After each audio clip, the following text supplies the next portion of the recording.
तो जय हिंद, नमस्कार साथियों, मैं मुकेश सर आज की इस मैराथन क्लास में आप सभी का हार्दिक स्वागत करते हैं। स्टूडेंट, अगर आप सभी भी एसएससी जीडी और यूपी पुलिस 2024 एग्जाम की तैयारी कर रहे हैं तो यकीन मानिएगा स्टूडेंट, आज की क्लास आप सभी के लिए काफी इंपोर्टेंट होने वाला है। क्योंकि स्टूडेंट, इस क्लास के अंदर हम लोग बात करने वाले एक ऐसे टॉपिक के बारे में जो कि देखने में तो काफी आसान लगता है, लेकिन जब क्वेश्चन उसके एग्जाम में आते हैं तो स्टूडेंट हिल जाते हैं और उसके प्रश्न नहीं लगा पाते हैं।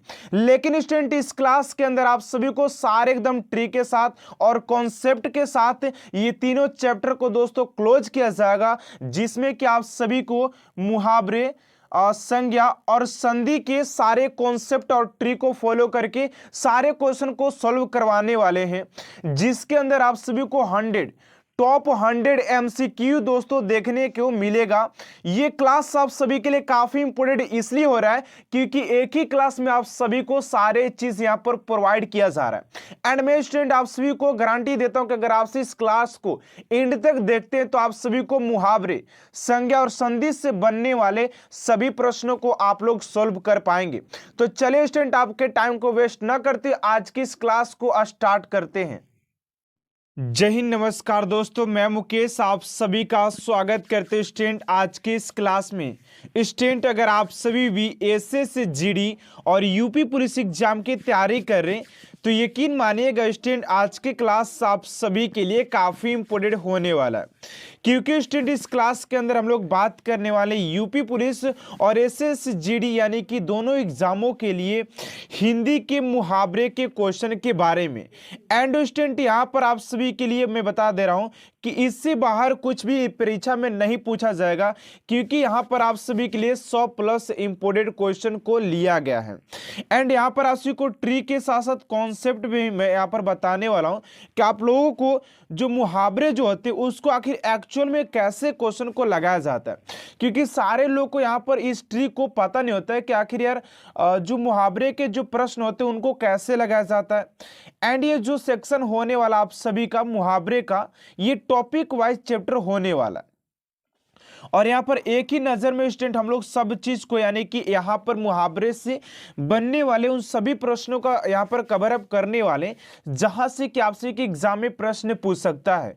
और इस क्लास के अंदर आप सभी के सारे प्रीवियस क्वेश्चन भी देखने को मिलेंगे अगर हम लोग मुहावरे की बात करें तो चलिए स्टूडेंट, आज के इस क्लास को स्टार्ट करते हैं। उससे पहले आप सभी से एक छोटा सा रिक्वेस्ट है कि क्लास को इन तक आपसे जुड़ देखिएगा, क्योंकि इस क्लास के अंदर आपसे को बहुत ही मजा आने वाला है। एंड दोस्तों, मजा के साथ साथ आज हम लोग मुहावरे में 2 से 3 नंबर कवर अप करने वाले अपने एग्जाम के लिए। तो चलिए स्टूडेंट, आज की इस क्लास को स्टार्ट करते हैं। यहां पर देखिए स्टूडेंट, जैसा कि आप लोग देख पा रहे हैं कि सारे प्रश्न आप सभी के लिए काफी इंपोर्टेंट एंड मोस्ट इंपोर्टेंट लिया गया। सारे प्रश्न आप सभी के लिए एग्जाम ओरिएंटेड है।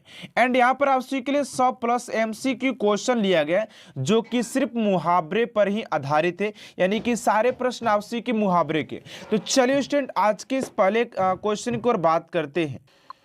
तो पहले प्रश्न की ओर बात करते आप सभी से पूछा गया कि तेली का बैल होना का अर्थ क्या है। तेली का बैल होना, ध्यान से समझिएगा और कॉन्सेप्ट और ट्रिक को समझने का प्रयास कीजिएगा कि आखिर इसमें कौन सा ट्रिक और कौन सा कॉन्सेप्ट को फॉलो किया जा रहा है। ठीक है ना। कह रहे कि तेली का बैल होना मुहावरे का अर्थ क्या है। तेली का बैल होना यानी कि बैल जब आप लोग मतलब जो बैल होता है वो क्या करता है, काम करने में यानी कि बुरी तरह काम में लगे रहना, या काम करने से बाहर करना, बहाना करना, या मन लगाकर काम नहीं करना, या निर्धन होना। तो यहां पर आप लोग देख पा रहे हैं कि तेली का बैल, जो तेली होता है ना अपने बैल को कितना खटाएगा। आप लोग ध्यान समझिए कि जो तेली होता है यानी कि तेली की बात की जाए, बैल को बहुत ज्यादा खटाया जाता है, यानी कि बुरी तरह काम में लगे रहना। आप लोग कैसे भी हो लेकिन काम में तो लगना है यार, कैसे भी करके। अब जैसे कि घोड़ा पर लादा जाता है, जब सामान गधे पर लादा जाता है गधे पर, वैसे भी तो उनको क्या पीटा जाता है उसको, मतलब कितना भी भारी हो लेकिन पीटा जाता है, उसको ले जाना ही जरूरी है, लेकर जबे करेगा कितना भी भारी हो जाए। तो वही है, ठीक है ना। अगले प्रश्न को और बात करते हैं उससे पहले आप सभी से मैं आपसे बताना चाहता हूं कि अगर आपसे इस क्लास का पीडीएफ डाउनलोड करके नोट्स तैयार करना चाहते हैं तो मैं इस क्लास के अंदर बताने वाला हूं कि आप सभी इस क्लास का पीडीएफ कहां से डाउनलोड कर सकते हैं और अपने नोट्स को एक बना सकते हैं। ठीक है ना। देखिए दूसरा नंबर प्रश्न है, दूसरा नंबर प्रश्न है कि आंख का नीर यानी कि पानी ढल जाना का अर्थ क्या है। यानी कि आंख का पानी ढल जाना यानी कि नीर ढल जाना। अब आंख के पानी जब ढलता है तो क्या होता है, मरते समय आंसू बहना या निर्जल हो जाना या निरुत्साहित होना या निष्प्रभ होना। यहां पर क्या होना चाहिए, बोलते ना कि आंख के पानी मतलब झरझर मतलब ऐसे मतलब कि उनके पानी आंख के पानी ढल जाना तो निर्जल हो जाना, निर्जल बिना जल के हो जाना। यार जब पानी सब गिरी जाएगा तो क्या हो जाएगा, ढल जाएगा पानी तो हम लोग निर्जल हो जाएंगे। तो ऑप्शन नंबर बी आप सभी का राइट आंसर हो जाएगा। ठीक है, देखिए यहां पर स्टूडेंट अगर आपसे इस क्लास में आए हैं तो आप सभी को हाथ पर हाथ रख करके इस क्लास को अटेंड नहीं करना है कि कोई कोई टेबल पर बैठ कर खाना खा रहा है, कोई बात कर रहा है तो वीडियोस देख रहा है, कोई कुछ कर रहा है तो इस क्लास को अटेंड कर रहा है, कोई कुछ कर रहा है, कोई कुछ कर रहा है। तो ऐसे नहीं करना है। आप लोग अगर आपसे इस क्लास के अंदर आए हैं अपने उस वर्दी को सपने को साकार करने के लिए, तो इस क्लास के साथ साथ आप सभी को इस क्वेश्चन का आंसर भी देना है। हर एक क्वेश्चन का आंसर देना है। आप लोग चाहे गलत लगाएं या सही लगाएं, लेकिन आंसर कमेंट बॉक्स में हमसे पहले आप सभी को लिख देना है, ताकि आप सभी को अपने एक तैयारी का अंदाजा लग पाए कि आप सभी ने कितना तैयारी कर रखा है अपने वर्दी को पाने के लिए, ताकि आप सभी के अंदर एक अलग सा ऊर्जा निकल कर आएगा कि मैंने तो इतना तैयारी कर रखा है। ठीक है ना। देखिए अगले प्रश्न की ओर बात करते हैं। आप सभी का 3 नंबर प्रश्न है कि कान फूकना का अर्थ क्या है। लेकिन यहां पर देखिए बहुत लोग गलती करेंगे, क्योंकि यहां पर गलती वाला प्रश्न ये थोड़ा सा घुमाएगा आप सभी को। कान फूकना का अर्थ क्या है, चौकन्ना करना या चुगली करना या जादू टोना करना या दीक्षित होना। लेकिन यहां पर जो भी कम अगर दिमाग लगाना चाहेगा ना तो इस क्वेश्चन को कैच कर लेगा। लेकिन हम लोग क्या करते हैं, थोड़ा सा ज्यादा दिमाग लगाने लगते हैं, जिसके कारण से क्वेश्चन गलती हो जाता है। बहुत सारे लोग इसमें चौकाना करना मतलब मार सकते हैं, चुगली करना मार सकते हैं, लेकिन जो राइट आंसर होगा आप सभी का ना दीक्षित करना। Option number D. देख रहे हैं ना कि इसका जो आंसर है वो कितना मतलब कि बहुत ही सिंपल। अब यहाँ पर देखिए कान फूकना, जो आप लोग अगर कहीं भी जाते हैं मंच पर जाते हैं तो जो साधु संत होते हैं आप सभी के कान में फूक करके और वो दीक्षित करते हैं, आपको दीक्षा देते हैं। ठीक है ना। तो अगले प्रश्न को और बात करते, देखिए आप लोग को एक एक चीज को ना उसमें रिलेट करके चलना है, क्योंकि हमारा हम लोग का जो माइंड है ना वो एक ऐसे मतलब कि फनी बात को याद रखना काफी इंपॉर्टेंट वो समझता है, मतलब कि जल्द से जल्द याद कर लेता है। जैसे कि किसी के मतलब बात के जो आप लोग समझ पा रहे हैं। हाँ तो यही बात है। यहाँ पर देखिए 4 नंबर है कि कच्चे घड़े में पानी भरने का अर्थ क्या है। कच्चे घड़े में पानी भरना, अब यह कच्चा पानी अपने कच्चे घड़े में पानी भर कर दिखाओ, इसका मतलब क्या होना चाहिए, फटाफट जवाब दीजिए कमेंट बॉक्स में। आप सभी आज की इस क्लास को ना एकदम धुआंधार बनाना है, क्योंकि यहाँ पर आप सभी के लिए काफी इंपोर्टेंट प्रश्नों को लिया गया। और मैं आप सभी को दावा ठोक के कहता हूँ स्टूडेंट कि इससे बाहर ना मुहावरे का प्रश्न कोई भी नहीं पूछेगा, क्योंकि इतना सारा प्रश्न आप सभी के लिए मैंने लाया, सिलेक्टेड प्रश्न है सारे चीज जो कि आप सभी के एग्जाम में डायरेक्टली पूछे जाएंगे। ठीक है ना। और ये क्लास ज्यादा लंबा भी नहीं होने वाला कि आप सभी का ज्यादा समय लेगा। आप लोग कहीं भी बैठ करके एकांत में आप लोग इस क्लास को देख सकते हैं। ठीक है ना। तो यहां पर पूछा जा रहा है कि कच्चे घड़े में पानी भरना, कच्चे घड़े में पानी भरना मतलब क्या हो सकता है यार। कच्चे घड़े में पानी भरना कमजोर से मदद की अपेक्षा करना या ठीक ढंग से काम न करना या कठिन काम करना या मूर्खतापूर्व कार्य करना। यानी देखो ठीक ढंग से काम न करना। देखो जैसे कि मतलब कि एक लड़का है, मान के चलते हैं, अगर मान के चलते लड़का है, इसको बोला जा रहा है कि तुम बाबू जाओ वहां से कुछ लेकर आ।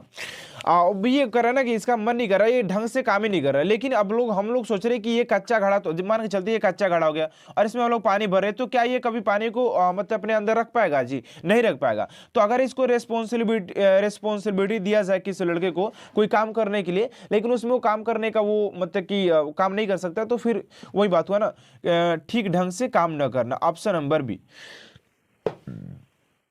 ठीक है, अगले प्रश्न की ओर बात करते हैं। देखिए यहां पर 5 नंबर प्रश्न है, छक्के छुड़ाना का अर्थ क्या है। लोग बोलते हैं ना छक्के छुड़ा देंगे तुम्हारा बाबू, हमसे पंगा न लियो नहीं तो छक्के छुड़ा देंगे तुम्हारा। बोलते ना। तो यहाँ पर छक्के छुड़ाना मतलब क्या है, क्रिकेट खेल का एक नियम है? नहीं भैया, यहाँ पर क्रिकेट नहीं खेलना है हम लोग, हराना या घायल करना या परेशान करना। तो छक्के छुड़ाने का मतलब आप लोग फटाफट कमेंट बॉक्स में सर दीजिए, ताकि आप लोग को मजा आ जाए कि इस क्लास में मैंने तो इतना क्वेश्चन को अटेंड कर लिया, मेरा सिलेक्शन पक्का ही पक्का है। और मैं आपसे गारंटी देता हूँ स्टूडेंट कि ये क्लास ना आप सभी के लगातार चलते रहना है, चलते रहेगा जब तक ले आप सभी के सारे जो है आप सभी की हिंदी का जो सिलेबस होगा पूरा ना करवा देते हैं। मैं क्योंकि मैंने सोचा कि आप सभी को टॉपिक वाइज अगर चैप्टर को क्लियर करवाया जाए तो आप लोग यहाँ पर दोस्तों आप लोग क्या कर सकते हैं, हिंदी के सारे प्रश्न को कवर अप अपने एग्जाम के लिए कर पाएंगे। क्योंकि टॉपिक वाइज पढ़ना काफी इंपॉर्टेंट है। आप सभी को लगता है कि अगर ऑब्जेक्टिव क्वेश्चन करने से, एक चैप्टर का एक क्वेश्चन करने से आप लोग सिलेक्शन पा लेंगे, तो आप लोगों की मूर्खता है। आप लोग हर एक टॉपिक से अगर एक क्वेश्चन करते तो कुछ नहीं करते हैं, जब तक आप लोग उसमें मैराथन हासिल नहीं करते ना, तो अगला बंदा बैठा तुमसे आगे ज्यादा पढ़ करके वो निकल जाएगा आगे। तो ऐसा नहीं करना है। आप लोग को हर एक क्वेश्चन को, आप सभी को हर एक टॉपिक के हर एक क्वेश्चन को जानना है कि आखिर ये कैसे लगेगा, इसका आंसर क्या होना चाहिए, तब जाकर के आप अपने वर्दी के सपने को साकार कर सकते हैं। मैं रियलिटी देता हूं, किसी बात को किसी लोगों को बुरा लग सकता है, लेकिन ये बात रियलिटी है दोस्तों, ठीक है ना। देखिए यहाँ पर 5 नंबर है कि छक्के छुड़ाना का अर्थ क्या है। अब फटाफट बताइएगा क्या कि छक्के छुड़ाने का अर्थ क्या है। तो यहाँ पर हो जाएगा आप सभी का 5 का हराना, किसी को हराना यानी कि हरा देना। ऑप्शन नंबर बी आप सभी का राइट आंसर हो जाएगा।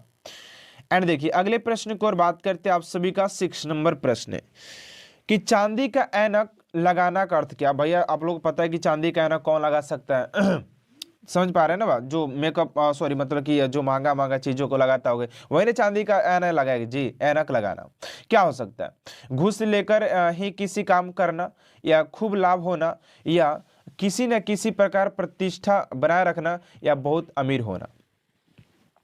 देखिए तो यहाँ पर कहने का मतलब है ना कि अगर मान के चलते हैं कि मतलब कि आपकी जो धर्मपत्नी है, यहाँ पर मैं थोड़ा सा आप लोगों को समझाने का प्रयास कर रहा हूँ कि आपकी धर्मपत्नी है, वो मांग रही है कि चांदी सोना का हमको एक मंगलसूत्र चाहिए, लेकिन आपके पास पैसा नहीं है, लेकिन आप लोग इज्जत प्रतिष्ठा बचाने के लिए आप लोग सोच रहे हैं कि चलो भैया चांदी का कुछ मैं दिलवा देता हूँ, कोई दिक्कत नहीं, मान जाएगी थोड़ा बहुत।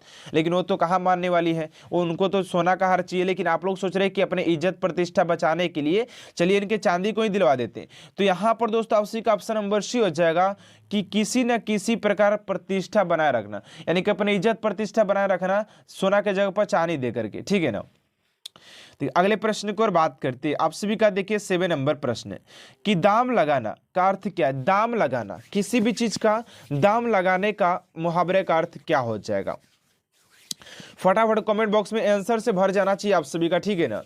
एंड आप सभी का हो जाएगा मूल्य आंकना, आंकन ना, ऑप्शन नंबर ए हो जाएगा, ठीक है ना। एंड अगले प्रश्न को और बात करते हैं, आप सभी का यहाँ पर देखिए 8 नंबर प्रश्न है कि तोते की तरह आंख फेरना का अर्थ क्या है। तोते की तरह आंख फेरना, कुछ लोग होते हैं ना कि तोते की तरह आंख फेरते रहते हैं, एकदम ऐसे एकदम चोर टाइप के दिखता है। कौन कौन तो चोरे होता है, एकदम लग रहा है कि मतलब ऐसे लगता है कि चोर है नहीं।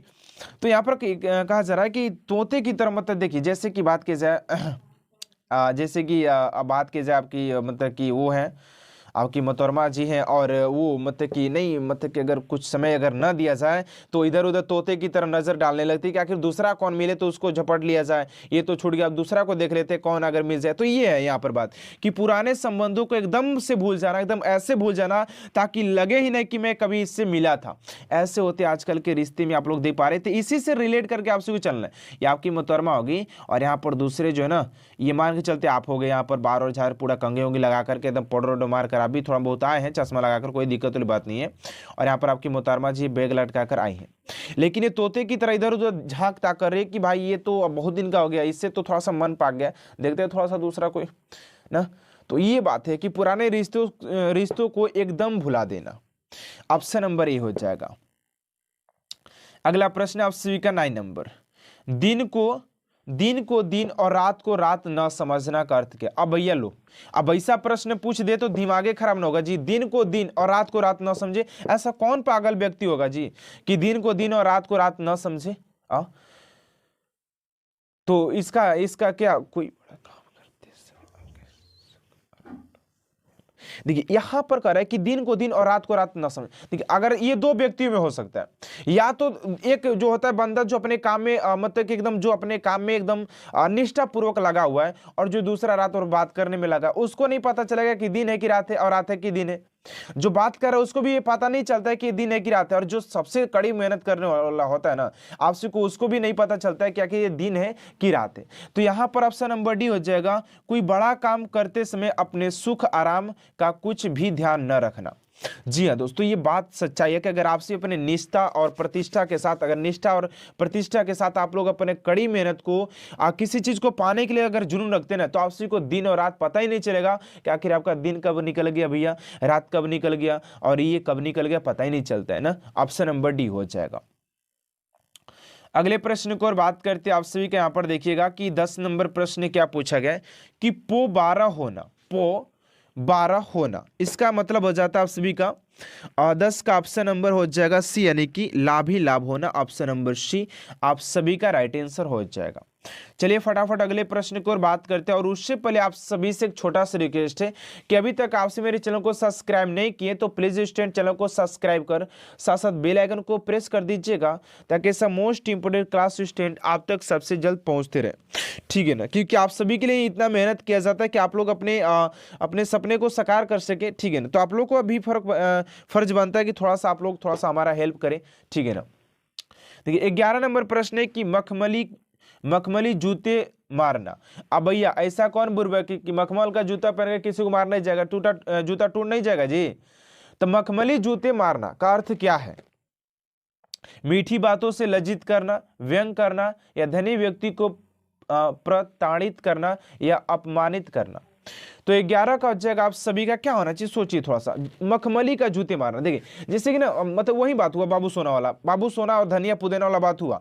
अगर ये आपका बाबू सोना हो गई, अगर आप सभी यहाँ पर हैं तो मीठी मीठी बातों को फेंकना, मतलब कि ये सारे चीज मतलब तो ये रियलिटी है, एंड ये थोड़ा सा कॉमन बात भी है कि थोड़ा मतलब ना मीठी बात फेंकते हैं कि ये बाबू यार तुम्हारे बिना तो जी नहीं सकते, ऐसे नहीं, मतलब ये बात है यार। तो यहीं पर बात है कि मीठे बात से लज्जित करना। मीठे बात तो आप फेंक रहे हैं लेकिन उसको लज्जित किए जा रहे हैं आप लोग, ठीक है, आप बहुत अच्छे लग रही हैं, आपके जैसा तो दुनिया में कोई है भी नहीं किए हैं, हाँ ये बात होता है। तो ऑप्शन नंबर ए हो जाएगा, ठीक है ना। ठीक है, मैं आपसे कोई ऐसे चीज से एंटरटेनमेंट क्यों कर रहा हूं ना, ताकि आप लोगों को क्लास के साथ साथ आप लोगों को पता ना चले कि आप लोग किस समय क्लास को स्टार्ट किए थे और किस समय आपका क्लास एंड हो गया। देखिए ये सारी चीजें ना जो हमारे साथ घटित होती है ना, तो उसको याद करने में बहुत ज्यादा समस्या नहीं होता है जितना कि पुरानी बातों को याद करने में समस्या होता है, ठीक है ना। तो मैं इसीलिए आपसे को जो ताजा खबरें होती है ना उससे मैं रिलेट कर रहा हूँ कि आप लोग याद कर पाए, ठीक है। देखिए अगला प्रश्न आप सभी का यहाँ पर 12 नंबर, शैतान की आत का अर्थ क्या है? शैतान की आत, भैया शैतान आप लोग देखे हैं नहीं देखे ना, देखना भी मत भाई, कभी सोचना भी मत कि शैतान को देख लिया जाए यार। शैतान की आत का अर्थ क्या है? शैतान का अर्थ यार अत्यंत धूर्त व्यक्ति, अत्यंत नगण्य वस्तु, बहुत लंबी वस्तु, और अत्यंत लाभदायक वस्तु। तो आप लोग कभी शैतान का तो देखे नहीं, तो मतलब कि मान के चलते यार शैतान अगर जितना बड़ा होगा तो उसका उतना ही बड़ा होगा, जितना बड़ा पेट होगा उतना ही बड़ा वो खाएगा। तो बहुत बड़ी वस्तु, बहुत लंबी वस्तु, ऑप्शन नंबर सी हो जाए, बहुत लंबी वस्तु। शैतान की पेट बहुत लंबी है तो लंबी वस्तु लेगा, ठीक है ना। तो ऐसे आपसी को ट्रिक के द्वारा आपसी की याद कर लेना है, ठीक है ना। चलिए अगले प्रश्न की ओर बात करते हैं। 13 नंबर है, सुबह शाम करना का अर्थ क्या है? सुबह शाम करना, सुबह शाम करने का अर्थ मतलब क्या है? समय व्यतीत करना, या आवारागर्दी करना, या टाल मटोल करना, या दिन रात करना। तो सुबह शाम करना, देखिए जो मतलब जो अगर फालतू व्यक्ति होगा कोई, मतलब आप लोग गांव देहात में देखते होंगे कि जो फालतू वाला होता है ना, तो वो इधर उधर टल मोल करते रहेगा, टल मटोल करते रहेगा कि भाई कब समय गुजरता है पता नहीं चला यार, समय तो आज बहुत लंबा गया, कैसे कटेगा दिन ये समझ नहीं आता। तो वो लोग टाल मटोल करते रहता है, टाल मटोल, वो सुबह शाम करने में लगा है। जिसको काम है तो भैया उसको रात दिन पता ही नहीं चलता कि रात दिन कब बीत गया। लेकिन जो मतलब कि जिसको काम ही नहीं है तो टाल मटोल, टाल इधर कभी जाएगा, कभी उस पर नजर मारेगा, कभी उस पर नजर मारेगा, ये सब टाल मटोल करते रहता है। तो ऑप्शन नंबर सी हो जाएगा आप सभी का। एंड अगला प्रश्न स्टूडेंट आप सभी का 14 नंबर की सूरत नजर आना। वाओ दिल से इसको मतलब कि इस क्वेश्चन को सलाम है कि सूरत नजर आना, तो सूरत नजर आ जाता है कभी कभी, ठीक है ना। तो सूरत नजर आना का मतलब क्या है? गुण प्रकट होना, या वास्तविकता का पता चलना, या बहुत दिनों के बाद दिखाई पड़ना, या उपाय सूझना। तो सूरत नजर आना, सूरत नजर आना का मतलब क्या हो सकता है? आप लोग सोचिए, आपके भी दिल में, आपके भी क्या बोलते हैं, हार्ट में कभी ना कभी सूरत नजर आया होगा। तो बताइए फटाफट कि इसका आंसर क्या होना चाहिए। तो इसका मतलब होना चाहिए ना कि बहुत दिनों के बाद यार, मतलब जैसे किसी को नहीं देख पा रहे हैं, मतलब उससे भेंट नहीं हो रहा है, देख नहीं पा रहे हैं, तो बहुत दिनों के बाद दिखाई पड़ना, मतलब जो है ना सूरत नजर आ जाता है उसका ना, थोड़ा सा झलकने लगता है, ठीक है। ऑप्शन नंबर सी हो जाएगा। एंड अगले प्रश्न को और बात करते हैं, आपसी का 15 नंबर है कि हाथ ऊंचा होना का अर्थ क्या है? हाथ ऊंचा होना, जय, हाथ ऊंचा करना ना, हाथ ऊंचा कर लेना, युद्ध में विजय प्राप्त कर लेना, या दान आदि के लिए मन में उदारता का भाव होना, या अत्यधिक अप्रतिष्ठित होना, या किसी को मारने के लिए हाथ उठाना। तो भैया हाथ उठाने का मतलब क्या हो सकता है? किसी को मारने के लिए था, हाथ तो नहीं उठा सकते जी जल्दी। तो दान आदि के लिए मन में उदारता का भाव है ना, जिससे देखिए, जिससे नहीं होता है कि कुछ लोग भिखारी आए तो मतलब कुछ लोगों के मन में आशा चलने लगती है, यार मैं दे देता तो अच्छा रहता ना। तो ये बात होती है हाथ उठाने का मतलब, हाथ ऊंचा होना। ये नहीं कि मतलब कि हाथ उठाकर किसी को पीट दिया, ये नहीं बात है ना। ऑप्शन नंबर बी हो जाएगा आप सभी का। अगले प्रश्न को और बात करते हैं आप सभी का। देखिए 16 नंबर प्रश्न क्या पूछा जा रहा है, ध्यान दीजिएगा। 16 नंबर है कि बरसात में मच्छर नाक में दम कर देते हैं, रेखांकित मुहावरे का अर्थ क्या है? भैया ये तो रियलिटी है कि आजकल बात की जाए ना तो मच्छर तो कम, लेकिन वो वाला ज्यादा परेशान कर रहे, समझ रहे बात को ना आप लोग? बहुत बहुत ज्यादा, खाना खाने में समस्या है, कहीं बैठने में, पढ़ने में दिक्कत है, ये सारे दीजिए। तो इसको भी देख लेते हैं कि बरसात में मच्छर नाक में दम कर देते हैं, सांस लेने में देना, सांस न लेने देना, या सोने न देना, या बहुत परेशान करना, या प्रदूषण फैलाना। देखिए भैया ये तो प्रदूषण वाला बात आई कहाँ से? ये नहीं आ सकता है। तो ऑप्शन नंबर सी यानी कि बहुत परेशान करना, ऑप्शन नंबर सी आप सभी का राइट आंसर हो जाएगा, ठीक है ना। अगले प्रश्न की ओर बात करते हैं, तो ध्यान दीजिएगा कि आप सभी से अगला प्रश्न क्या पूछा गया स्टूडेंट, यहाँ पर देखिए अगला प्रश्न है 17 नंबर की, अंगूठा चूमना। वाह, अंगूठा चूमना, समझ पा रहे हैं बात को ना? अंगूठा चूमना का अर्थ क्या होता है? इंकार करना, तिरस्कार करना, या नासमझी दिखाना, या खुशामद करना। 17 का अच्छा आप सभी का ऑप्शन नंबर डी यानी कि खुशामद करना ना, ऑप्शन नंबर डी हो जाएगा। एंड अगले प्रश्न को और बात करते हैं 18 नंबर प्रश्न की, अकल का पुतला का अर्थ क्या? अकल का पुतला, अकल के पुतले की बात किया जा रहा है ना। अकल का पुतला अर्थ क्या हो सकता है? बहुत बुद्धिमान, बहुत चतुर, अत्यंत दूर्ध और अत्यंत मूर्ख। तो 18 का राइट आंसर हो जाएगा आप सभी का बहुत बुद्धिमान, ऑप्शन नंबर ए आप सभी का राइट आंसर हो जाएगा। स्टूडेंट आप सभी को क्लास कैसा लग रहा है कमेंट बॉक्स में यार जरूर लिखिएगा कि आप सभी को जैसा भी लिख रहा है ना, जैसा भी अगर क्लास लग रहा है वैसा जरूर लिखिएगा कि आप सभी का क्लास कैसा लगा, ठीक है ना। अगले प्रश्न को और बात करते हैं आप सभी का, यहाँ पर देखिए 19 नंबर प्रश्न है कि गागर में सागर भरना का अर्थ क्या है? अब ये प्रश्न अगर बोल दे आप लोग कि अगर ये प्रश्न कभी एग्जाम में नहीं पूछा गया तो फिर मैं आप सभी को बताता हूं। ये प्रश्न आप सभी को पता होगा कि कई बार एग्जामों में पूछा गया प्रश्न है कि गागर में सागर भरना क्या हो सकता है। जैसे कि भैया देखो मतलब कि बात तो बहुत थोड़ी सी है, लेकिन उसमें बात इतना ठेला जा रहा है, इतना ठेला जा रहा है कि लग रहा है कि भैया आपके अलावा तो कोई दूसरा हो ही नहीं सकता। समझ पा रहे हैं ना बात को? इतना मतलब चढ़ा बढ़ा देना, लेकिन है तो उसका लायक नहीं है, लेकिन उसको इतना चढ़ा बढ़ा देना ना कि ताकि वो मतलब कि बोलते हैं लोग ना कि क्या बोलते हैं, छतरी पर चढ़ करके होरा भूंजेगा ये लड़का। तो गागर में सागर भरना का मतलब क्या है? सरस दोहे की रचना करना, या मूर्खतापूर्ण काम करना, या असंभव काम करना, या थोड़े शब्दों में अधिक आना। तो थोड़े शब्दों में अधिक आना ऑप्शन नंबर डी हो जाएगा, ठीक, ऑप्शन नंबर डी। अगले प्रश्न को और बात करते हैं आप सभी का, यहाँ पर देखिए 20 नंबर प्रश्न है कि चादर के बाहर पैर पसारना का अर्थ क्या है? भैया ये तो रियलिटी है, किसी के पास कुछ हो या ना हो लेकिन अपना पैर ना इतना पसारते लोग ना कि उसके पास चादर तो की कमी पड़ जाती है, चादर भी सोचता है कि मैं किसके पास आ गया नहीं। तो देखिए यहाँ पर ये मुहावरे का अर्थ है कि आखिर यार चादर के बाहर पैर पसारना, इसका मतलब क्या होता है? आराम की नींद सोना। भैया आप अगर चादर के बाहर अगर गोड़ करोगे तो मच्छर काटेगा तो नींद आएगा जी? बड़ा चढ़ाकर बातें करना, या आत्मा प्रशंसा करना, या क्षमता से अधिक व्यय करना। 20 का राइट आंसर हो जाएगा आप सभी का डी, यानी कि क्षमता से अधिक व्यय करना। ठीक है ना, ऑप्शन नंबर डी। अगले प्रश्न की ओर बात करते हैं आप सभी का। यहाँ पर 21 नंबर है कि जौहर खुलना का अर्थ क्या है। तो जौहर खुलने का जो अर्थ है आप सभी का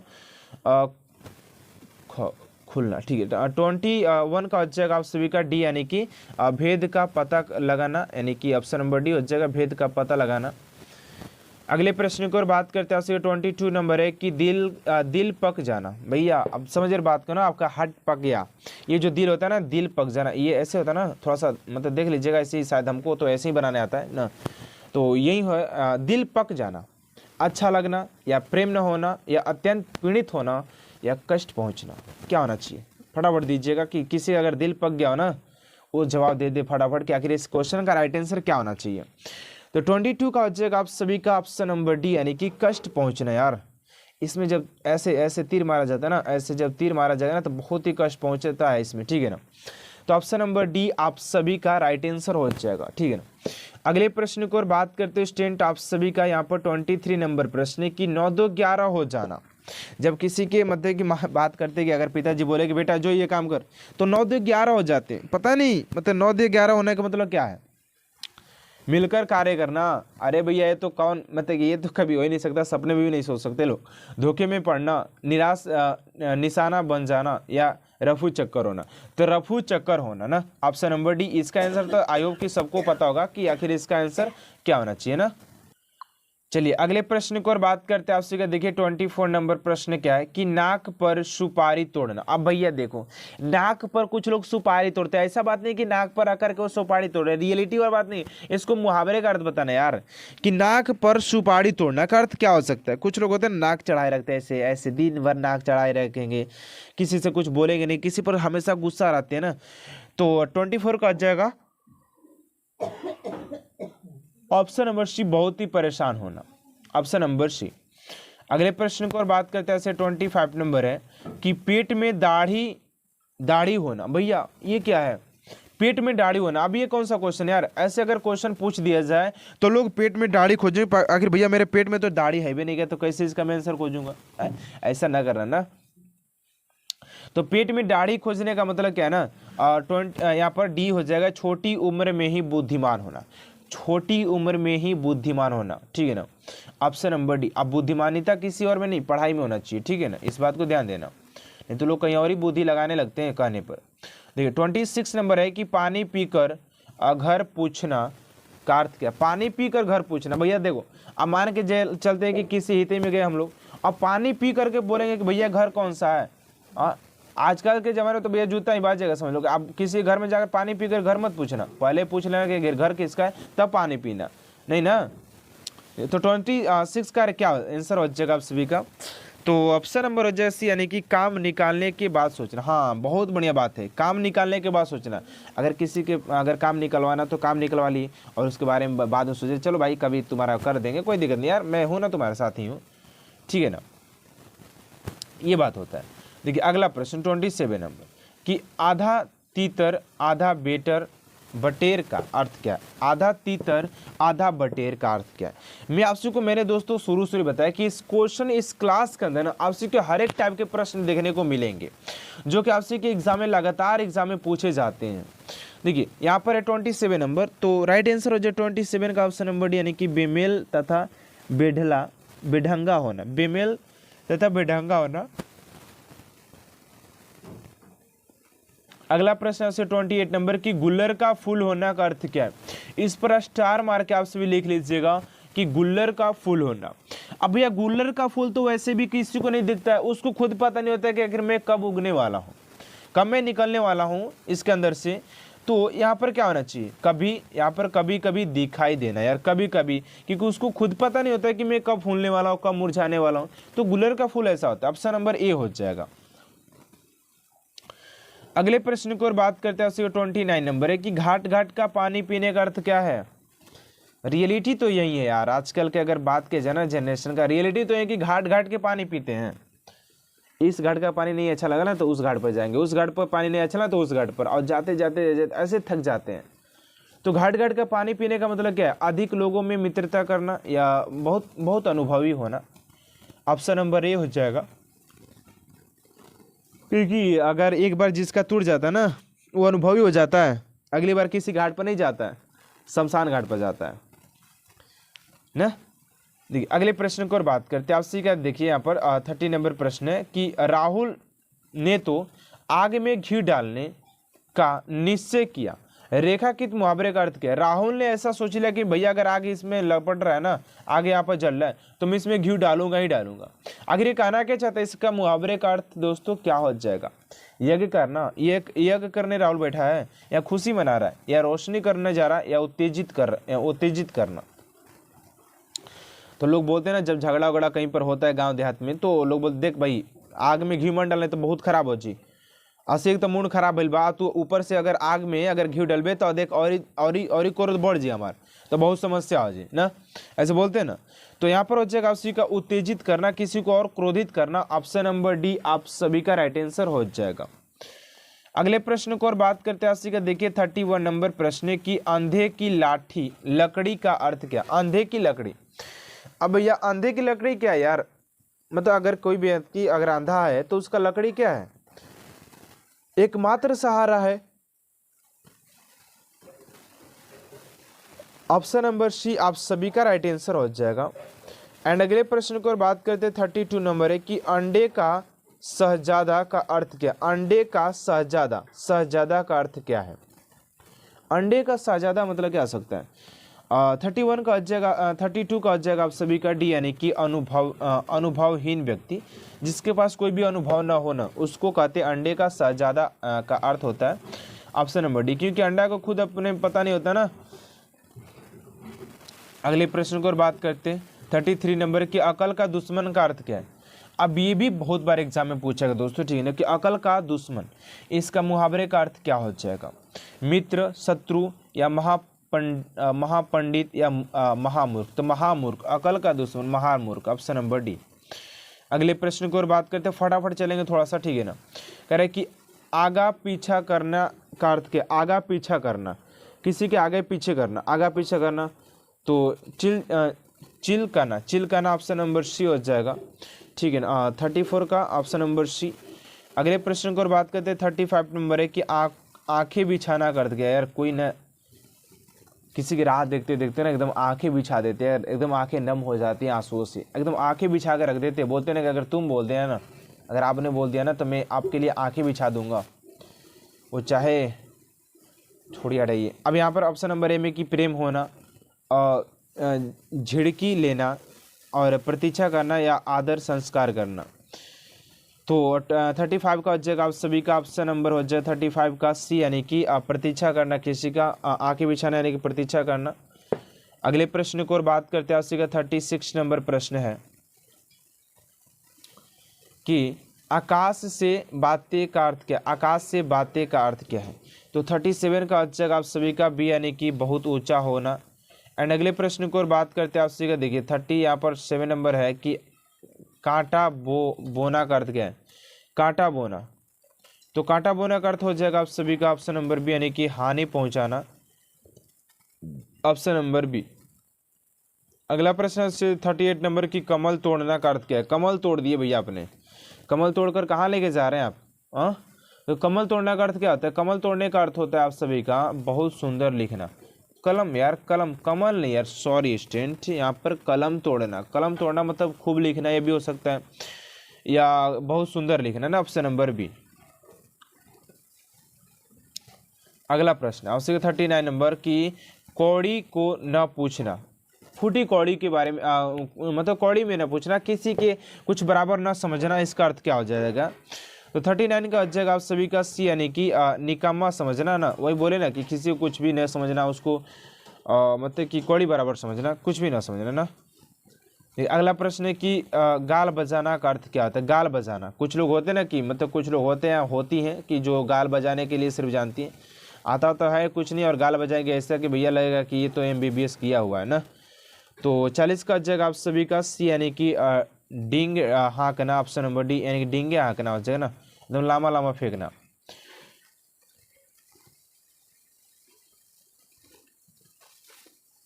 यहाँ पर देखिए कि 41 नंबर प्रश्न क्या है कि घुटने टेक देना का अर्थ क्या है? किसी के सामने घुटने टेक देना यार। घुटने टेकना मतलब क्या हो सकता है? हार मानना। हमने घुटने टेक लिया यार, अब हमसे नहीं हो गया यार, क्या यार। देखिए अगले प्रश्न को और बात करते हैं, उसी का 42 नंबर प्रश्न है कि चुल्लू भर पानी में डूबना का अर्थ क्या है? चुल्लू भर पानी में, लोग बोलते हैं ना कि अरे यार तुमसे नहीं होगा, तुम चुल्लू भर पानी में डूब मर जा, जा जा जा जा जा जा जा। तो इसके मतलब क्या होता है? चुल्लू भर पानी में डूबना, इसका मतलब क्या है? तो 42 का जवाब आप सभी का ऑप्शन नंबर सी, यानी कि बहुत अधिक लज्जित होना। बहुत अधिक लज्जित होना मतलब चुल्लू भर पानी में डूब मरना यार।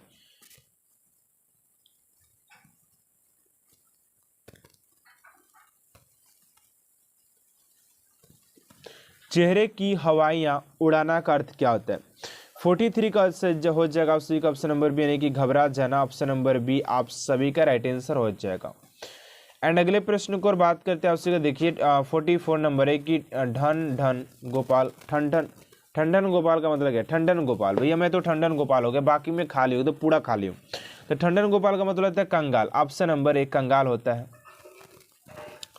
एंड अगला प्रश्न 45 नंबर की तालू में जीभ न लगाना का अर्थ क्या होता है? तो तालू में जीभ न लगाना यानी कि ऑप्शन नंबर सी, यानी कि चुप न रहना। Option number C. एंड अगला प्रश्न 46 नंबर की मुंह मोड़ना का अर्थ क्या होता है? मुंह मोड़ करना, जाओ पिया ना। मुंह मोड़ना, मुंह मोड़ना का मतलब क्या हो सकता है? बुरा भला सुनाना, या अहंकारी होना, या बनावटी में बातें करना, या हार मानना। तो ये मुंह चुराना मतलब ना मुंह मोड़ना, हार मान जाना ना किसी से। तो मुंह चुरा कर लोग भागने लगते हैं ना, सामना करने भर की तो औकात होती नहीं है ना, तो मुंह चुरा कर भागने लगते हार करके। 40 का हो जाएगा, 46 का ऑप्शन नंबर डी हो जाएगा। एंड अगले प्रश्न को और बात करते हैं 47 नंबर है कि लंगोटी का भाग खेलना का अर्थ क्या है? लंगोटी।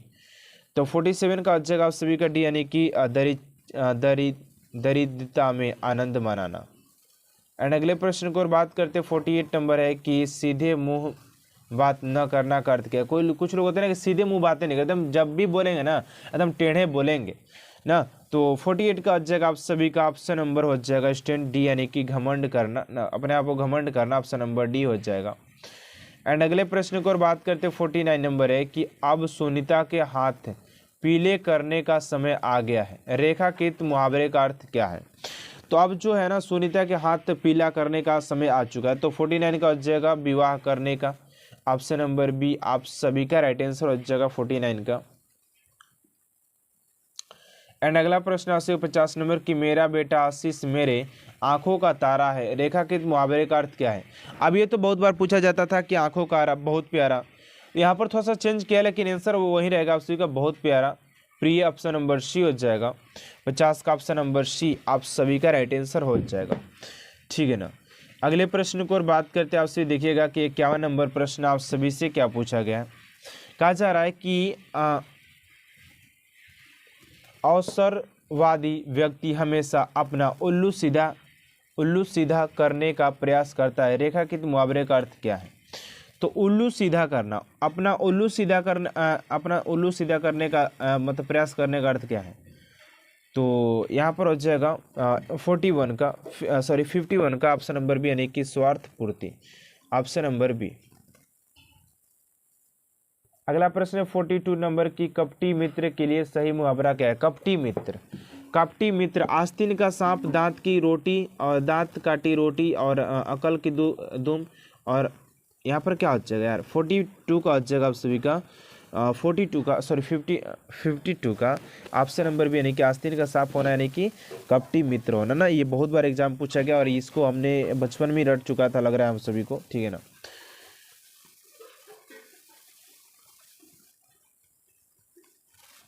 अगला प्रश्न है 53 नंबर की बात तय थी, लेकिन इन मौके पर उसके इनकार करने से सारा काम रुक गया। कुछ लोग होते हैं ना कि किसी पर विश्वास करते हैं कि यार ऐसा तो होना ही चाहिए यार, जिंदगी भर का साथ देने का वादा किया था लेकिन तोड़ देते हैं ना। तो 53 का जगह आप सभी का बी, यानी कि गुड़ गोबर होना। Option number B. एंड अगला प्रश्न उसी का कि मुंशी प्रेमचंद्र उपन्यास सम्राट कहे जाते हैं। कथा क्षेत्र में उनका लेखन की अति उत्तम है। रेखाकृत वाक्य के लिए उपयुक्त मुहावरा क्या हो जाएगा? तो 54 का जगह आप सभी का डी यानी कि तूती बोलना, ऑप्शन नंबर डी। एंड अगले प्रश्न की ओर बात करते हैं, अंधों में काना राजा का अर्थ क्या? अंधों अंधों में काना राजा का अर्थ क्या है? तो 55 का जगह 55 का जगह ए यानी कि अज्ञानी में अल्प ज्ञान वाले को समान होना। एंड अगला प्रश्न 56 नंबर के, अपने पैर पर कुल्हाड़ी मारना का अर्थ क्या होता है? तो अपने पैर पर कुल्हाड़ी मारना का अर्थ क्या होता है? तो 56 का जगह डी यानी कि स्वयं अपने ही को हानि पहुंचाना ना। अगर भैया अपने हाथ पर कुल्हाड़ी मारोगे तो तुम ही को चोट लगेगा ना जी, कि मारोगे अपने पर चोट लगेगा मुकेश सर को, ऐसा बात नहीं है, ठीक है ना। लेकिन लोग बोल देते हैं कि ऐसे सारी बोलते हैं कि मैंने तुमसे मोहब्बत किया था, तुम्हारी अगर सांस रुकी तो मेरा जान जाएगा, ऐसे कुछ लोग बोलते हैं, मतलब क्या थिंक कि, लेकिन ये रियलिटी नहीं यार कि किसी की सांस रुक जाएगी, ये मान प्रेमिका है और प्रेमी है तो इनका सांस रुकेगा, प्रेमिका का तो प्रेमी मर जाएगा, ये सारी चीज़ें ना मतलब यार प्यार छोड़ा हटाओ यार, क्या बात की जाए, आजकल की बात ही अलग यार। देखिए 57 नंबर प्रश्न है कि अंधेर नगरी क्या है? अंधेर नगरी मतलब अन्याय की जगह, ऑप्शन नंबर सी।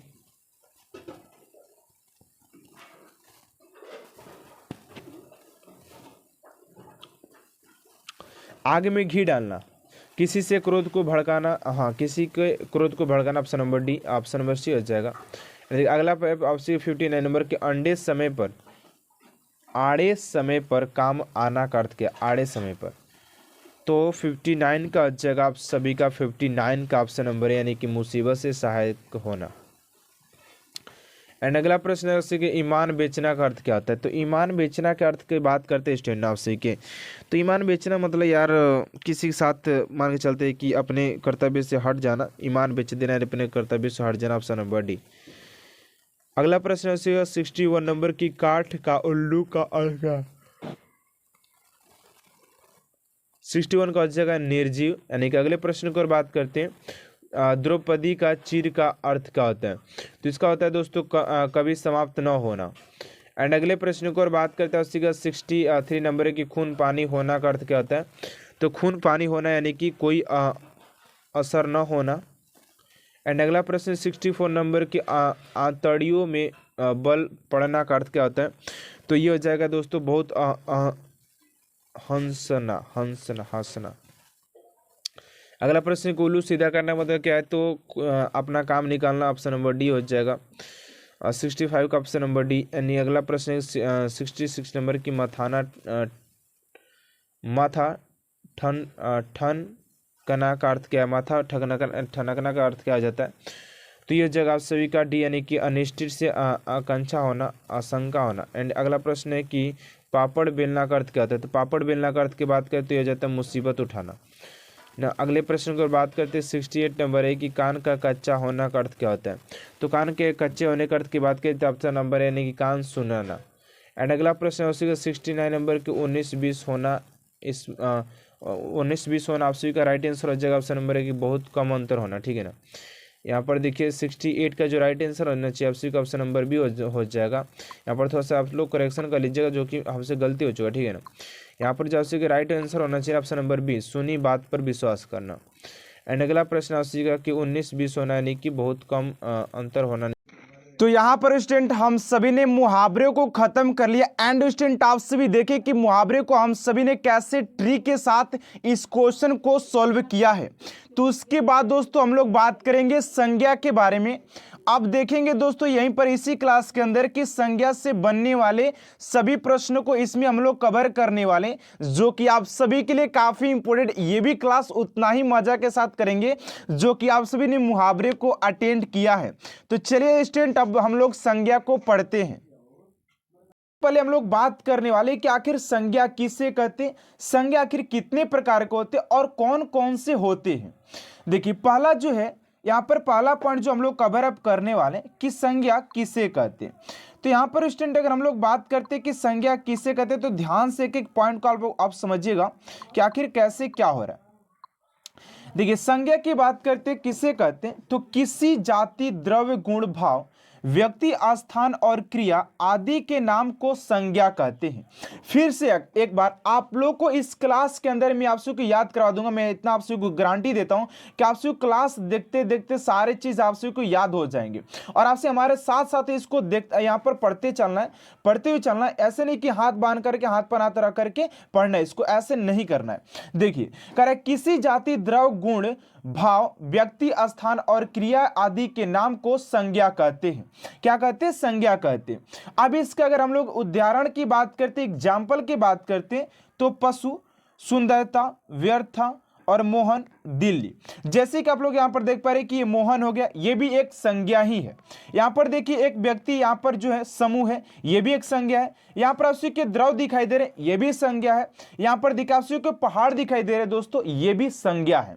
एंड यहां पर अब हम लोग बात करेंगे कि आखिर संज्ञा कितने प्रकार के होते हैं। तो देखिए यहां पर देखिए संज्ञा आप सभी के निम्नलिखित 5 प्रकार के होते हैं। आप सभी भी बचपन में शायद पढ़े होंगे कि संज्ञा जो होता है आप सभी के 5 प्रकार के होते हैं, ठीक है ना। और यहां पर आप सभी को अगर याद कभी भी नहीं होता है तो आज के बाद आप सभी को ऐसा कभी भी प्रॉब्लम देखने को नहीं मिलेगा कि आप सभी को कभी याद न रह जाए, ठीक है ना। यहां पर देखिए संज्ञा की अगर हम लोग बात करते हैं, संज्ञा के 5 प्रकार होते हैं। अब बात करेंगे आखिर कौन कौन होते हैं, ठीक है। यहां पर हम लोग बात करने वाले हैं कि आखिर कौन कौन से संज्ञा के प्रकार स्टेंट होते हैं। देखिए जो पहला होता है आप सभी के, जो इसमें जो पहला होता है व्यक्तिवाचक संज्ञा। क्या होता है दोस्तों? व्यक्तिवाचक संज्ञा।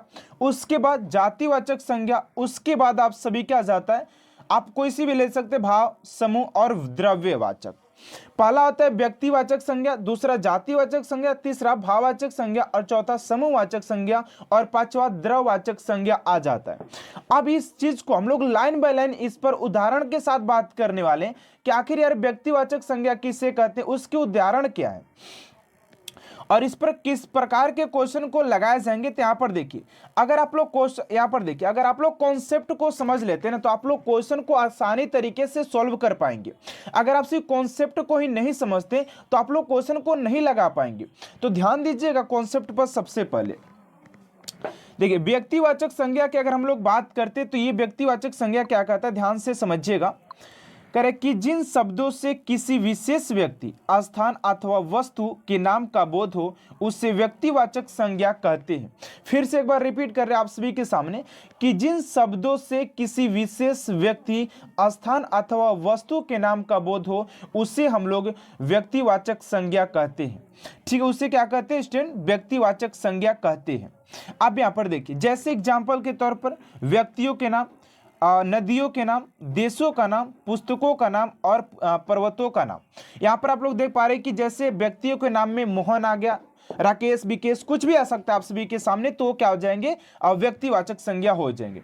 देखिए नदियों का नाम गंगा, यमुना, सरस्वती आप लोग किसी प्रकार के ले सकते हैं। उसके बाद बात करते हैं देशों के नाम, बिहार, पटना, आप सभी के जितने भी कंट्रीज के नाम है आप लोग यहां पर ले सकते हैं।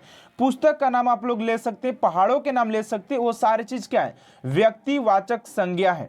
ये कॉन्सेप्ट आप सभी के क्वेश्चन लगाते समय काम आएंगे और आप लोग क्वेश्चन चुटकियों में सॉल्व कर पाएंगे अगर आप सभी ने कॉन्सेप्ट को समझ लिया तो साथ में आप सभी को याद करते हुए चलना है, ठीक है ना। अब ये तो पहला हो गया। दूसरा है आप सभी का जातिवाचक संज्ञा। आखिर जातिवाचक संज्ञा किसे कहते, इसके उदाहरण क्या है और इसको कैसे समझते हम लोग। तो देखिए ध्यान से इस कॉन्सेप्ट को आप लोग समझिएगा।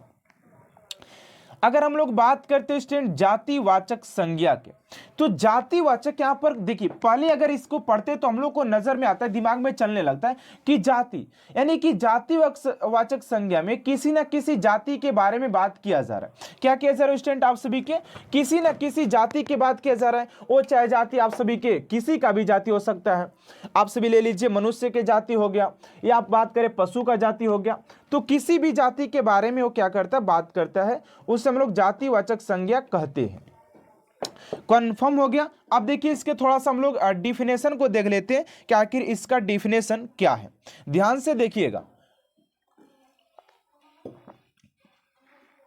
देखिए कह रहा है कि जिस शब्दों से एक व्यक्ति, एक जाति के सभी प्राणियों अथवा वस्तुओं का बोध हो उसे जातिवाचक संज्ञा कहते हैं।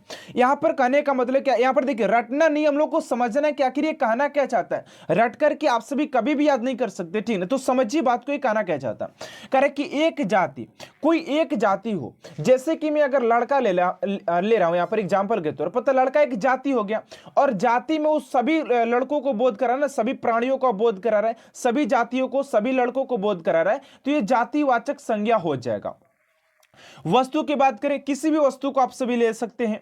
देखिए अगर एग्जाम्पल की बात करें तो बाजार, जानवर, नदी, अध्यापक, बाजार, पहाड़, खिड़की आदि शब्द एक ही प्राणी, वस्तु अथवा स्थान का बोध करा रहे हैं, इसलिए ये जातिवाचक संज्ञा कहे जाते हैं। ठीक है ना। जैसे कि देखिए ये लड़का जो है, अगर लड़का की हम बात करते हैं तो लड़का एक जाति का बोध कराता है कि नहीं कराता, आप लोग एग्री कीजिएगा साथ में कि आखिर एक लड़का है तो लड़का एक जाति का बोध कराता है कि नहीं कराता है। वो सारे लड़कों का बोध कराता है तो एक जाति का बोध करा रहा है। अगर हम लोग पहाड़ को ले लेते तो पहाड़ भी एक जाति है, क्योंकि अगर पहाड़ बात करते तो इसके जैसे बहुत ज्यादा पहाड़ है, बहुत ज्यादा पहाड़ है, तो वो जाति के बिलोंग कर रहा है, एक अपने जाति को दिखा रहा है।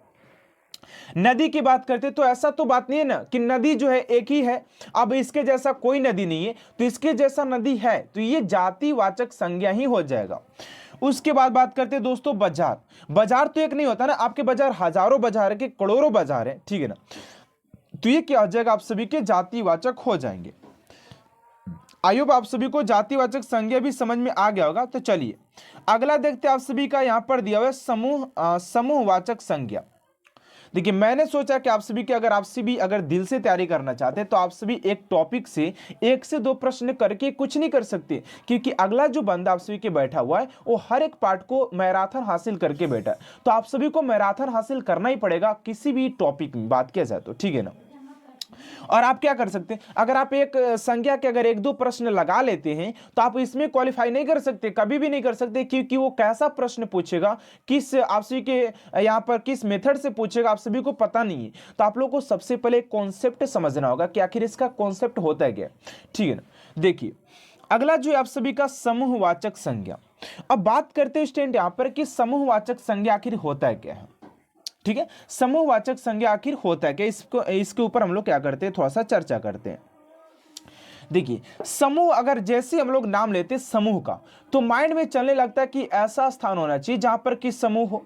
जैसे कि आप लोग एग्जांपल फटाफट कमेंट बॉक्स में लिखिएगा, मेला, क्लासरूम, आप सभी हो जाएगा, बाजार भी कर सकते हैं, बाजार भी ले सकते हैं, एक परिवार भी ले सकते हैं, ठीक है ना, एक झुंड भी ले सकते हैं, एक मेला भी ले सकते हैं, एक गुच्छा भी ले सकते हैं, एक दल भी ले सकते हैं। चलिए इसके डिफिनेशन को देखते हैं। सबसे पहले वह शब्द जिसका इस्तेमाल वस्तुओं के समूह को परिभाषित करने के लिए किया जाता है जिसमें व्यक्ति, पशु, भावनाएं, निर्जीव वस्तु, अवधारणाएं और अन्य चीजें हो सकती है, उससे हम लोग क्या कहते हैं, उसे समूहवाचक संज्ञा कहते हैं। उसे क्या कहते हैं, समूहवाचक संज्ञा कहते हैं।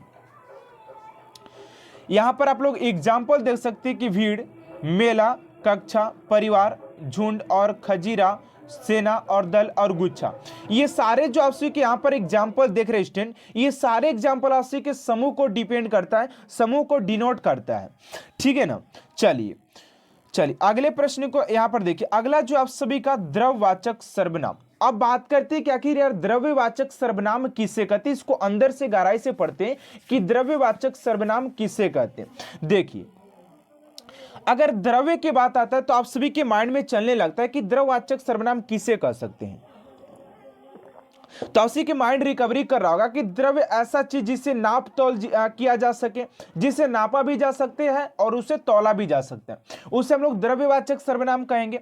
देखिए जब किसी संज्ञा शब्द से किसी द्रव का बोध हो तो उसे द्रववाचक संज्ञा कहते हैं। उसे क्या कहते हैं, द्रव्यवाचक संज्ञा दोस्तों कहते हैं। अब देखिए एग्जाम्पल इसके देखते हैं, या पानी, लोहा, तेल, घी, दाल इत्यादि। आपसे यहाँ पर देखिए, ये आपसे कि जो वाटर है आप लोग इसको तौल भी सकते हैं, इसको नाप भी सकते हैं, तो ये क्या हो गया, द्रववाचक सर्वनाम में चला गया। आप सभी की यहाँ पर ऑयल यानी कि तेल है, ऑयल लिए हैं, तो यहाँ पर आप सभी का जो तेल है आप सभी इसको नाप भी सकते हैं, तौल भी सकते हैं, ठीक है। उसके बाद ये द्रव्य हो गया, मान के चलते लोहा हो गया, तो इसे नाप भी सकते हैं, यहाँ इसको तौल सकते हैं, नहीं तौल सकते, तो ये भी द्रव्यवाचक सर्वनाम दोस्तों हो जाता है, ठीक है। आयो दोस्तों, आप सभी को पांचों जो इसका जो डिफिनेशन था आप सभी को समझ में आया होगा। अब देखिए यहां पर चौथे की ओर बात करते हैं। चौथा जो आप सभी के भाववाचक सर्वनाम। अब बात करते हैं स्टूडेंट कि आप सभी के भाववाचक सर्वनाम किसे कहते हैं, जो भाव को दर्शाता हो। भाव कहने का आखिर तात्पर्य क्या है, यहां पर भाव क्या है समझिएगा। जिस संज्ञा शब्द से पदार्थों की अवस्था की बात करते हैं, जैसे बुढ़ापा, मोटापा, चढ़ाई। आपकी अवस्था क्या थी, आप एक बाल्य अवस्था में थे, उसके बाद आपसे बुढ़ापे अवस्था में आ गए, नौजवान अवस्था में आ गए, तो ये सारे क्या एक भाववाचक सर्वनाम है, ठीक है। आप लोग क्वेश्चन में समझ में आएगा कि आखिर इसके क्वेश्चन को कैसे लगाया जाता है। गुण, दोष, भाव या दशा, धर्म आदि बोध हो तो उसे भाववाचक सर्वनाम कहते हैं, ठीक है ना। एग्जाम्पल देखते हैं, बुढ़ापा, मिठास, बचपन, मोटापा, चढ़ाई, थकावट, ये सारे क्या है आप सभी के, ये सारे आप सभी के भाववाचक सर्वनाम में दोस्तों आ जाते, क्या आते हैं, ये सारे चीज होते हैं आप सभी के भाववाचक सर्वनाम में आ जाते।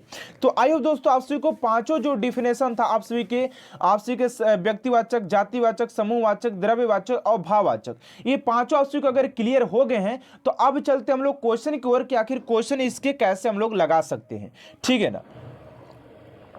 चलिए यहां पर आप सभी से यहां पर बात करते हैं यहां पर क्वेश्चन की ओर। क्वेश्चन कैसा है देखिए, पहले क्वेश्चन की ओर बात करते हैं। आप लोगों के सामने पहला जो क्वेश्चन आया है आप सभी स्क्रीन पर देख पा रहे, कह रहा है कि वस्तु, स्थान, भाव या विचार के घोतक शब्द को क्या कहते हैं। वस्तु, स्थान, भाव या विचार के घोतक शब्द को क्या कहते हैं। संज्ञा, सर्वनाम, विशेषण या विशेष्य कहते हैं। तो राइट आंसर हो जाएगा आप सभी का ऑप्शन नंबर ए, यानी कि इसे संज्ञा कहते हैं। क्या कहते हैं स्टूडेंट, तो इसे हम लोग संज्ञा कहते हैं। चलिए अगले प्रश्न की ओर बात करते हैं।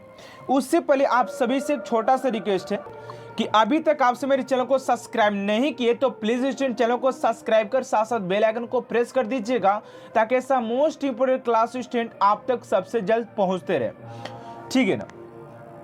देखिए दूसरा नंबर प्रश्न है कि व्युत्पत्ति के आधार पर संज्ञा के कितने भेद होते हैं। ऐसे प्रश्न पूछे जाते हैं, लेकिन एग्जाम में लोग जो स्टूडेंट क्या करते हैं कि एडवांस क्वेश्चन करके जाते हैं, लेकिन जो लो लेवल का जो प्रश्न होता है उसको कर ही नहीं पाते। तो यहां पर ध्यान से समझिएगा कि व्युत्पत्ति के आधार पर संज्ञा के अगर हम भेद की बात करते हैं तो ये 3 होता है। कौन सा होता है, 3 होता है। अब कौन कौन सा होता है आप सभी को कमेंट बॉक्स में बताना है कि आखिर इसके व्युत्पत्ति के आधार पर वो 3 प्रकार कौन कौन से होता है। नाम इसका कमेंट बॉक्स में जल्द से जल्द लिखिएगा। चलिए देखिए अब यहां से हम लोग का प्रश्न स्टार्ट होता है कि आखिर यहां से कैसे हम लोग जातिवाचक संज्ञा, भाववाचक संज्ञा, द्रव्यवाचक संज्ञा और यहां पर व्यक्तिवाचक संज्ञा को डिफाइन करते हैं। देखिए कह रहा है कि स्त्रीत्व शब्द कौन सी संज्ञा है। स्त्रीत्व शब्द कौन सी संज्ञा, तो जो स्त्री है आखिर स्त्रीत्व की बात किया जा रहा है। स्त्रीत्व यहां पर देखिए, यहां पर स्त्री की बात नहीं किया जा रहा, स्त्रीत्व की बात किया जा रहा है। तो आप सभी को पता होगा कि न किसी जाति का बोध करा, न किसी व्यक्ति का और न ही किसी द्रव्य का। तो द्रव्य कभी हो ही नहीं सकता है।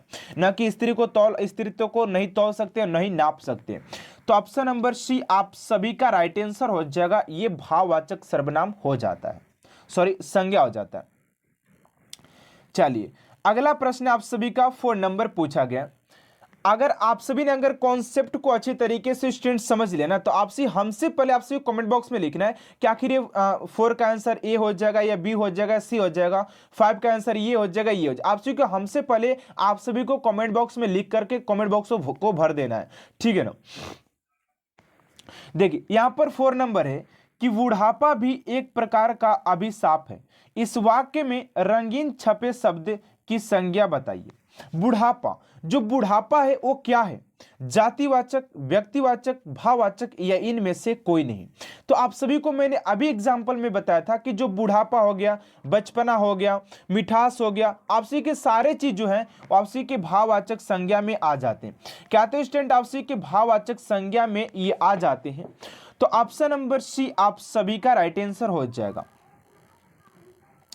चलिए अगले प्रश्न को और बात करते हैं। आप सभी का 5 नंबर प्रश्न पूछा जा रहा है कि भाववाचक संज्ञा बताइए। यानी कि यहां पर आपसी को 4 ऑप्शन तो दिया गया है और इसमें पूछा कि आपसी भाववाचक संज्ञा को बताइए। पहला है लड़कपन, लड़कापन, और बी में है लड़काई, सी में लड़कपन और डी में है लड़काईपन। क्या हो जाएगा फटाफट कमेंट बॉक्स में लिखिएगा। तो आप सभी के जो ऑप्शन नंबर सी हो जाएगा लड़कपन। लड़कपन आप सभी के एक भाववाचक हो जाता है। चलिए अगले प्रश्न को और बात करते हैं। आप सभी का 6 नंबर है कि निम्न में भाववाचक संज्ञा कौन सी है। अब इसमें आप सभी को बताना है कि भाववाचक संज्ञा कौन सी है। ऑप्शन नंबर ए में शत्रुता, वीर, मनुष्य या गुरु। भाववाचक की बात करना है यहाँ पर, भाव, शत्रुता, वीर, मनुष्य या गुरु। देखिए यहां पर अगर आप लोग देख पा रहे हैं कि वीर तो यहां पर किसी भी, यहां पर देखिए किसी भाववाचक की बात नहीं किया जा रहा है। मनुष्य तो ये जाति का बात करेगा, गुरु भी आपसे एक जाति का ही बात करेगा। तो ऑप्शन नंबर आपसे क्या दिखाई दे रहा है? ऑप्शन नंबर ए, क्योंकि शत्रुता जो हो जाएगा आप सभी के भाववाचक संज्ञा हो जाता है। Got it. अगले प्रश्न को और बात करते हैं। देखिए आप लोग का 7 नंबर प्रश्न क्या पूछा गया है? अर्थ के विचार से संज्ञा कितने प्रकार के होते? अर्थ के विचार से संज्ञा कितने प्रकार के होते? 4, 5, 6 या 7? तो आप सभी को पता स्टूडेंट कि इसका जो हो जाता है ना 5 टाइप्स हो जाता है। मैंने आप सभी को पहले बताया कि व्यक्तिवाचक संज्ञा, भाववाचक संज्ञा, जातिवाचक संज्ञा, द्रव्यवाचक संज्ञा और समूहवाचक संज्ञा, ये पांचों जो हो जाते हैं आप सभी के संज्ञा के प्रकार हो जाते हैं, टाइप्स ऑफ यहाँ पर आप सभी के संज्ञा। ठीक है ना। चलिए अगले प्रश्न को और बात करते हैं। आप सभी का 8 नंबर है कि निम्न में से कौन सा शब्द व्यक्तिवाचक संज्ञा है। अब यहाँ पर आपसे क्वेश्चन थोड़ा सा मोड़ लिया गया है क्योंकि यहाँ पर आपसे बताना है कि आखिर व्यक्तिवाचक संज्ञा निम्नलिखित में से कौन सा है। पहला है गाय, पहाड़, यमुना या आम। अब इसमें व्यक्तिवाचक ढूंढना आवश्यक है कि क्या हो सकता है। अगर आप लोग यहाँ पर सोच पा रहे हैं कि आखिर व्यक्तिवाचक इसको कैसे फाइंड किया जाए। अगर आप लोग गाय की बात करते हैं ना तो ये जाति का बिलोंग करता है, पहाड़ भी एक जाति का ही बिलोंग करता है और आम भी एक जाति का ही बिलोंग करता है। किसका बात करते हैं लोग? सारे तीनों लोग ये क्या करते हैं? ये लोग जाति के बिलोंग करते हैं। लेकिन अगर यमुना की बात की जाए तो यमुना एक लड़की का भी नाम हो सकता है। ठीक, तो ये क्या हो जाएगा? आपसी का व्यक्तिवाचक संज्ञा हो जाएगा। लेकिन यहां पर कुछ लोग सोचेंगे यमुना नदी की बात की जा रही है, तो ऐसा कोई बात नहीं है कि यमुना नदी की बात किया जा रहा है। ठीक है ना। चलिए अगले प्रश्न को और बात करते हैं। आप सभी का 9 नंबर प्रश्न है कि कौन सा शब्द जातिवाचक संज्ञा नहीं है। आखिर इसमें से ऐसा कौन सा जो शब्द है जो कि आप सभी के जाति का बोध नहीं करता है। देखिए आप सभी का पहला जो ऑप्शन में देखिए, ऑप्शन कटस, आप लोग ऑप्शन बाई चलिए। ऑप्शन में जो पहला है जवान है, तो जवान, बुढ़ापा, बचपना, लड़कपन आप सभी के किस में आ जाते हैं? तो भाववाचक में आ जाते हैं।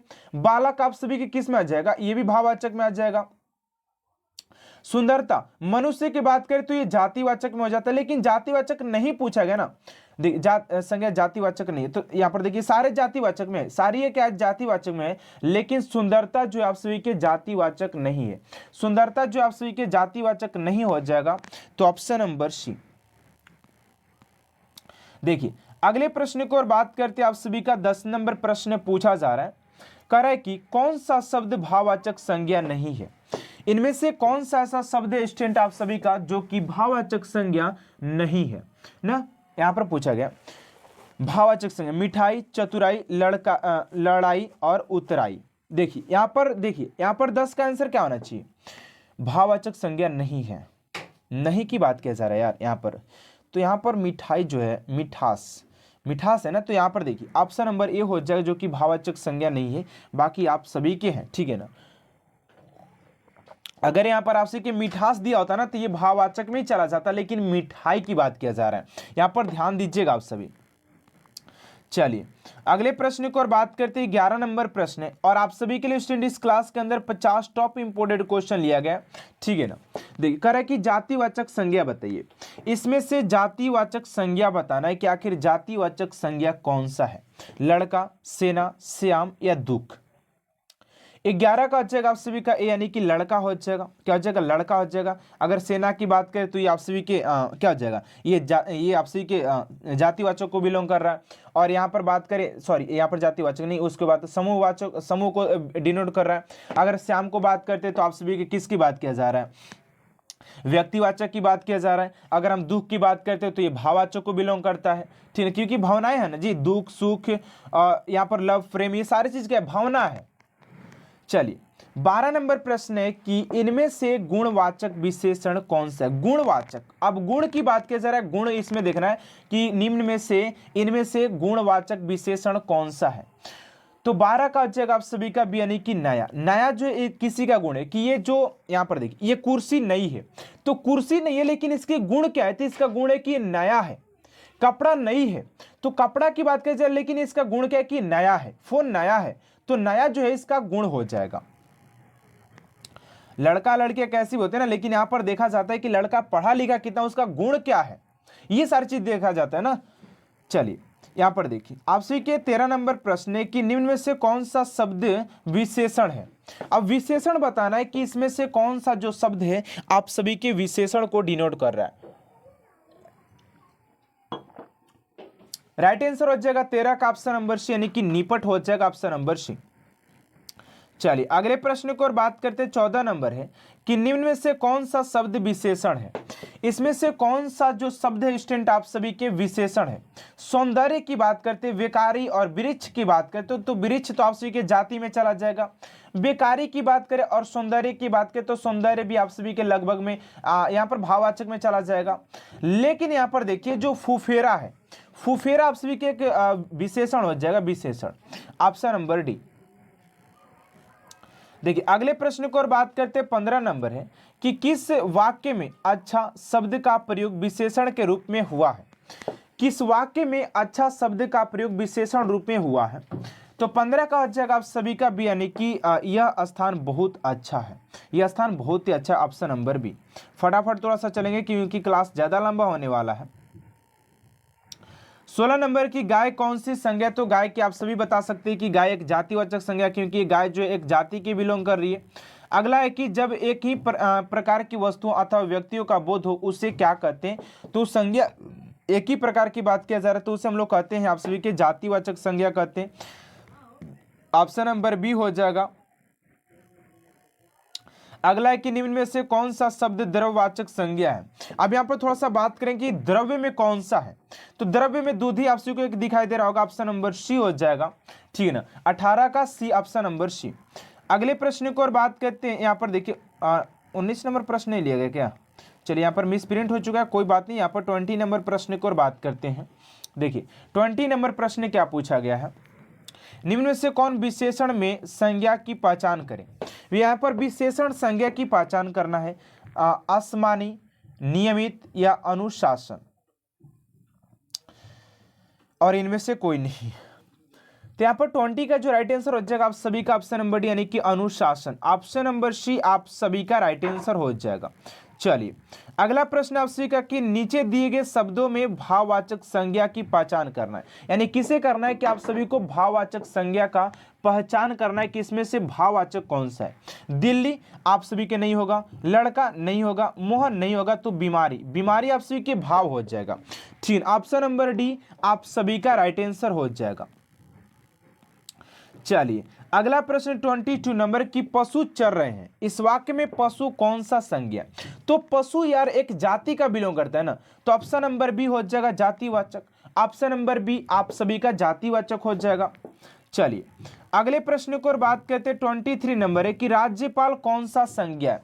यहां पर स्टूडेंट बहुत सारे फंस जाते हैं कि आखिर यार राज्यपाल कौन सा संज्ञा होगा।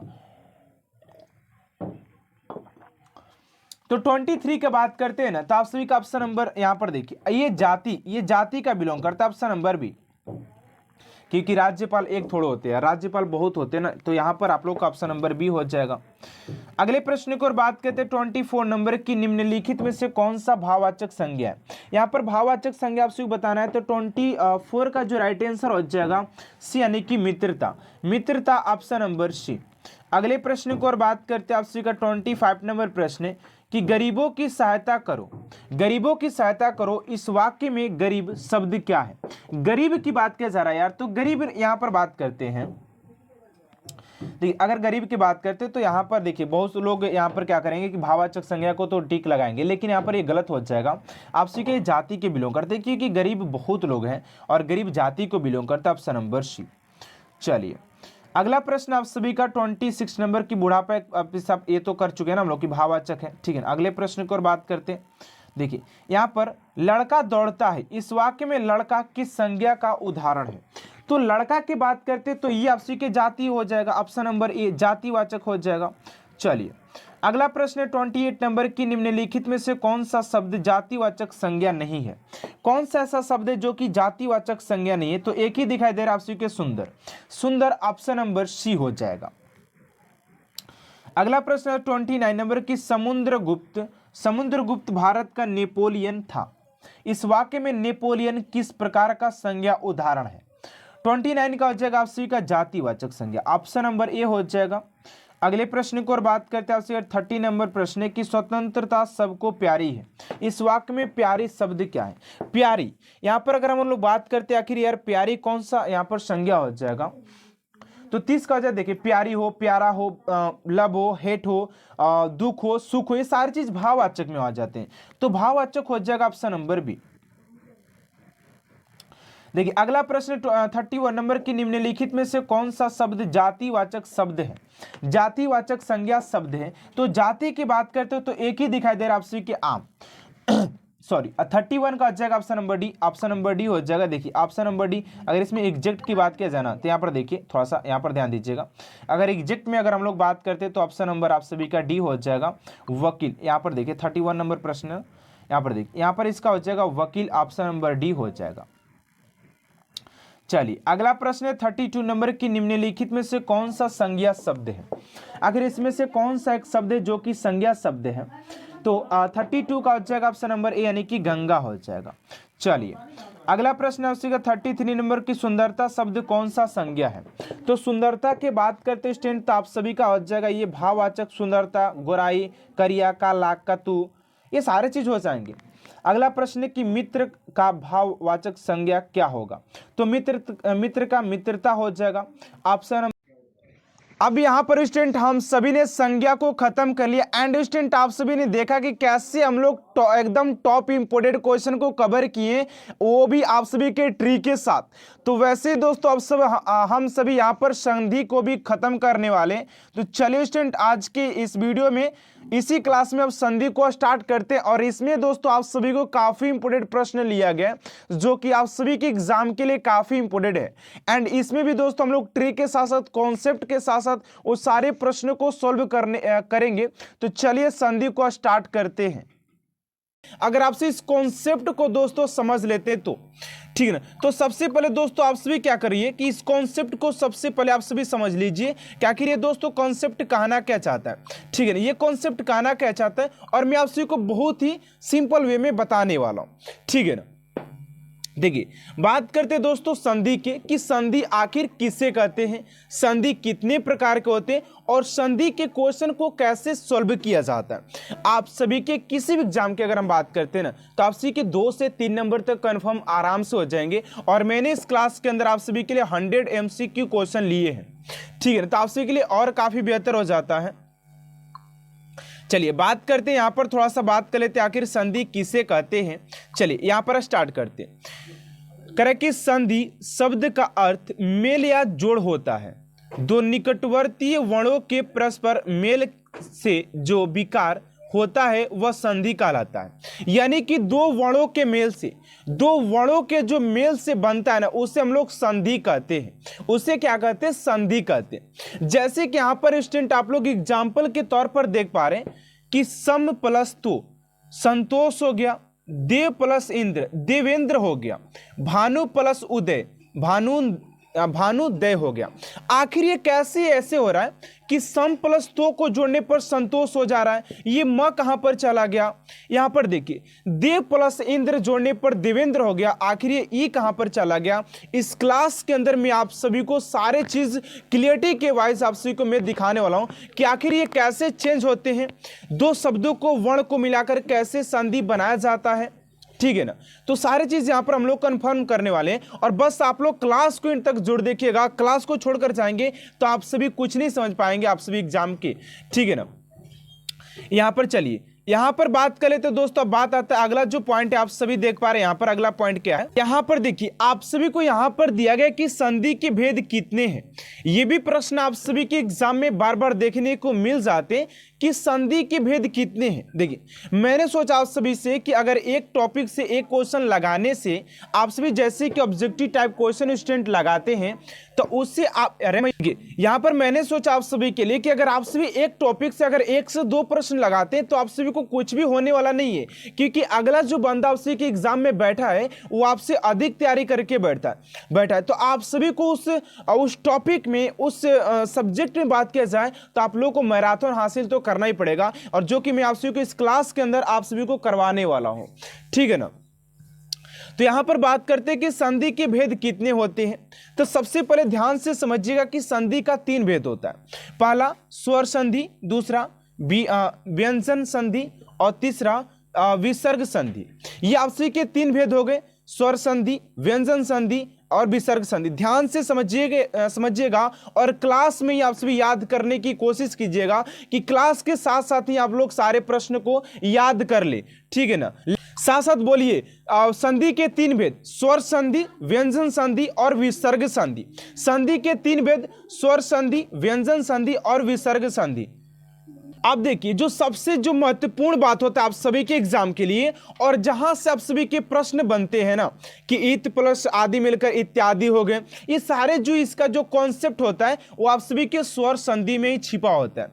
किस में छिपा होता है? तो स्वर संधि में ये सारी चीज आप सभी के छिपा हो रहता है।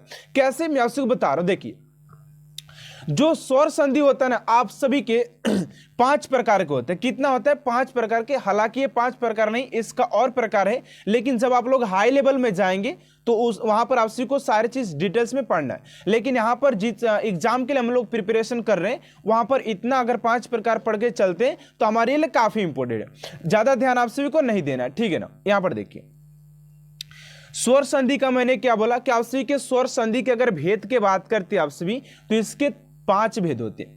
पहला होता है दीर्घ संधि। साथ साथ बोलिए क्लास के साथ साथ बोलिएगा आप सभी। पहला दीर्घ संधि, दूसरा गुण संधि, चौथा वृद्ध संधि, चौथा यण संधि और पांचवा अयादि संधि। पहला दीर्घ संधि, दूसरा गुण संधि, तीसरा वृद्ध संधि और चौथा यण संधि और पांचवा अयादि संधि। आप लोग इसको याद कर लीजिए क्योंकि काफी इंपोर्टेंट है। और मैं बोल रहा हूं ना कि आप सभी को मैं सोचा कि आप सभी क्लास में याद करवा दूं। पहले हम लोगों ने क्या पढ़ा? संधि के भेद 3 होते हैं, स्वर संधि, व्यंजन संधि, विसर्ग संधि। अब बात की हम लोग कि स्वर संधि का 5 भेद होता है। यहां पर देखिए पहला जो होता है दीर्घ संधि, दूसरा गुण संधि, तीसरा वृद्ध संधि और चौथा यण संधि और पांचवा अयादि संधि। याद हो गया कि नहीं हो गया? चलिए क्लास के आगे बढ़ते हैं। फटाफट कमेंट बॉक्स में आपसे लिखिएगा कि आप सभी को याद हो रहा है कि नहीं याद हो रहा है, ठीक है। फटाफट क्लास में लिखिएगा कि आप सभी को याद हो रहा है कि नहीं हो रहा है ना, फटाफट क्लास में लिखिएगा। अब यहां पर थोड़ा सा बात कर लेते हैं कि आखिर स्वर संधि किसे कहते हैं, और बाकी इंपोर्टेंट पॉइंट तो आप सभी के लिए नीचे है, यही सिखाएगा आप सभी को कि आखिर इसका प्रश्न कैसे लगाए जाते हैं, ठीक है ना। यहां पर देखिए पहले इसके बारे में हम लोग बात कर लेते हैं, स्वर संधि के बारे में। देखिए ध्यान से समझिएगा, यहां पर करें कि 2 स्वरों के मेल से होने वाले विकार या परिवर्तन को स्वर संधि कहते हैं। उदाहरण हिम प्लस आले, हिमालय हो गया। आखिर दोस्तों हम लोग यहां पर हिम प्लस अगर आले कर रहे हैं तो हिमालय हो जा रहा है, यानी कि आ कहां चला जा रहा है? आखिर ये जो आ है वो कहां जा रहा है? तो इसी पर हम लोग इस कॉन्सेप्ट पर बात करने वाले हैं कि आखिर उसका बीच वाला जो शब्द कहां चला जाता है, कैसे क्या होता है, उसी पर हम लोग आज इस क्लास के अंदर चर्चा करने वाले हैं और 100 इंपोर्टेंट MCQ क्वेश्चन को भी स्टूडेंट सॉल्व करने वाले, ठीक है ना। देखिए अगला है कि अत्र प्लस अस्ति, अत्रास्ति, भव्य प्लस आकृति, भवाकृत, कदा प्लस अपि, कदापि, ठीक है। ये सारे चीज अब देखिए अगला है आप सभी का, अगला है दीर्घ संधि। दूसरा जो है आप सभी का दीर्घ संधि, यानी कि दीर्घ संधि किसे कहते हैं और दीर्घ संधि के जो प्रश्न होते हैं वो कैसे लगाए जाते हैं। देखिए इसको थोड़ा सा जान लेते हैं कि जब दो समान स्वर पास पास आते हैं तो मिलकर दीर्घ हो जाते हैं तो उसे दीर्घ संधि कहते हैं। तो उसे क्या कहते हैं दोस्तों, उसे दीर्घ संधि कहते हैं। आप देखिए कैसे, आखिर मैंने आप सभी को यहां पर बताने का प्रयास कर रहा हूं। देखिए आप सभी थोड़ा सा समझने का प्रयास कीजिएगा तो आप सभी के लिए दोस्तों काफी इंपॉर्टेंट होने वाला है। देखिए यहां पर मैं आप सभी को समझाने का प्रयास कर रहा हूं, यहां पर समझिएगा। यहां पर देखिए, यहां पर आप लोग समझिएगा थोड़ा सा, मैं आप सभी को यहां पर समझा रहा हूं। यहाँ पर अगर आप सभी ने इस बात को समझ लिया ना तो मैं आपसे गारंटी देता हूं कि आप सभी के कोई भी प्रश्न ये छूटने वाला है नहीं। यहाँ पर समझिए, देखिए यहाँ पर जो होता है ना अ प्लस छोटा अ और छोटा अ मिलकर के आप सभी क्या आ हो जाता है। क्या हो जाता है दोस्तों, आ हो जाता है। क्या हो जाता है, आ हो जाता है। और छोटी ई और बड़ी ई मिलकर के, यहाँ पर मैं आपसे बता रहा हूँ, यहाँ पर देखिए आप लोग, यहाँ पर आप लोगों के लिए स्पष्ट रूप से लिखा गया, यहाँ पर आप लोग देख पा रहे हैं।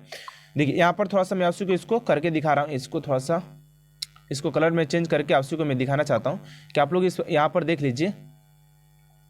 देखिए आप लोग की यही कॉन्सेप्ट है ना, आप लोग नहीं जान पाते जिसके कारण से आपके एग्जाम में हर एक क्वेश्चन छूट जाता है आप सभी से, ठीक है ना। यहां पर देखिए अ प्लस, और देखिए छोटा अ और छोटा अ मिलकर के आ हो गया कि नहीं हो गया। यहीं पर आप सब लोग कॉन्सेप्ट को समझिएगा। यहां पर मैं आपसे क्या क्या बताना चाहता हूं, यहां पर मैं आपसे ये बताना चाहता हूं कि छोटा अ और छोटा आ मिलकर क्या हो रहा है, आ हो जा रहा है। आ हो जा रहा है कि नहीं हो जा रहा है, हो जा रहा है। लेकिन यहां पर देखिए कि छोटी ई और बड़ी ई मिलकर के बड़ी ई हो रहा है, छोटी ई और प्लस बड़ी ई मिलकर के बड़ी ई हो रहा है। तो यहां पर देखिए, यहां पर जो उसको दिया भाव, अब प्लस अर्थ, अब इसका क्या हो जाएगा, भाव, भा अ, भा पढ़ रहे हैं आप लोग तो क्या आ रहा है, भा के पहले आ रहे, आ रहे कि नहीं आ रहे, भा आ रहा है, और उसके बाद आ रहा है, उसके बाद क्या आ रहा है, आ रहा है। तो अ मिलकर क्या हो जाएगा, आ हो जाएगा, तो भा वार्थ हो जाएगा। तो क्या हो जाएगा, दोनों मिलकर के बड़ा, यानी कि बड़ा ए बनाएगा।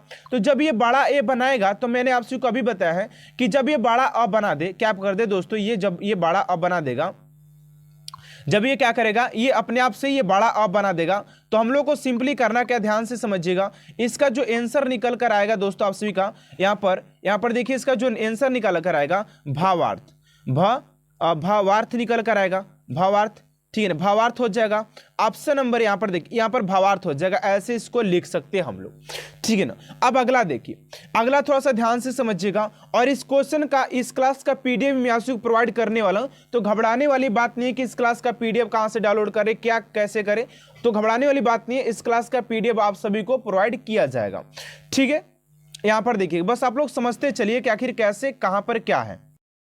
देखिए अगला, देखिए यहां पर जो अगला कर रहा है कि छोटा ई और बड़ी, यहां पर देखिए मैं आपसे बता रहा हूं, एकदम ध्यान से समझिए, कोई जल्दबाजी नहीं है। आप लोग अगर कंसेप्ट दोस्तों समझ लेते तो क्वेश्चन लगाने में आप लोग चुटकियों में बना देंगे क्वेश्चन, जो कि मैंने आप सभी के लिए नीचे 100 क्वेश्चन लिया है जो कि आप सभी को लगाना है, ठीक है ना। तो घबराइए मत आप लोग कि क्वेश्चन सर लाइए, क्वेश्चन जल्दी लाइए, कोई दिक्कत नहीं है। पहले आराम से कॉन्सेप्ट को आप लोग समझ लेंगे तो आप लोग क्या करेंगे, क्वेश्चन को जल्द से जल्द सॉल्व कर पाएंगे। देखिए यहां पर जो छोटी ई है, यहां पर ये पेन में ले रहा हूं, सिलेक्ट कर रहा हूं, यहां पर देखिए, यहां पर समझिएगा, यहां पर ये छोटी ई और यहां पर बड़ी, यहां पर देखिए छोटी ई और ये छोटी ई और ये बड़ी ई मिलकर के बड़ी ई बना रहा है। तो यहां पर देखिए गिरी, गिरी ई, अब गिरी पढ़ने पर आप लोग को ई आ रहा है कि नहीं आ रहा है, ई आ रहा है कि नहीं आ रहा है, आ रहा होगा। आप सीखो गी पढ़ने पर, गिरी करने पर ई आ रहा है। और यहां पर देखिए, यहां पर छोटी ई आ रहा है और यहां पर प्लस करके बड़ी ई आ रहा है, तो बड़ी ई और छोटी मिला करके बड़ी ई तो हो जाएगा। अब यहां पर क्या लिखेंगे, गिरीश लिखेंगे, क्या लिखेंगे, गिरीश। अब ये दोनों मिलकर के तो हट जाता है, क्या करता है दोस्तों, ये हट जाता है, तो उसके बाद जो शब्द बनता है उसको हम लोग लिख लेते हैं। मैं गारंटी देता हूं दोस्तों कि अगर आप सभी ने इसको समझ लिया ना तो आप लोग क्वेश्चन को चुटकियों में सॉल्व कर पाएंगे। अगला देखिए, यहां पर गुण है, यहां पर गुण संधि है। गुण संधि किसे कहते हैं, थोड़ा सा समझिएगा कि गुण संधि आप किसे कहते हैं। यहां पर मैंने आप सभी के लिए सिर्फ कॉन्सेप्ट लाया है कि आप लोग कॉन्सेप्ट को सिर्फ समझ लीजिए। यहां पर देखिए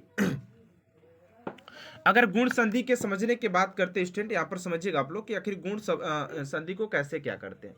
देखिए यहां पर ये कह रहा है कि अ प्लस ई, अ प्लस ई मिलकर ए हो रहा है, अ प्लस ई मिलकर के ए हो रहा है। यहीं पर आप लोग कंफ्यूजन करते हैं, और मैं बार बार आप सभी को समझा रहा हूं यही चीज कि अ प्लस ई मिलकर ए होता है, अ छोटा अ और बड़ी ई मिलकर के ए होता है, बड़ा अ और बड़ी ई मिलकर के ए होता है।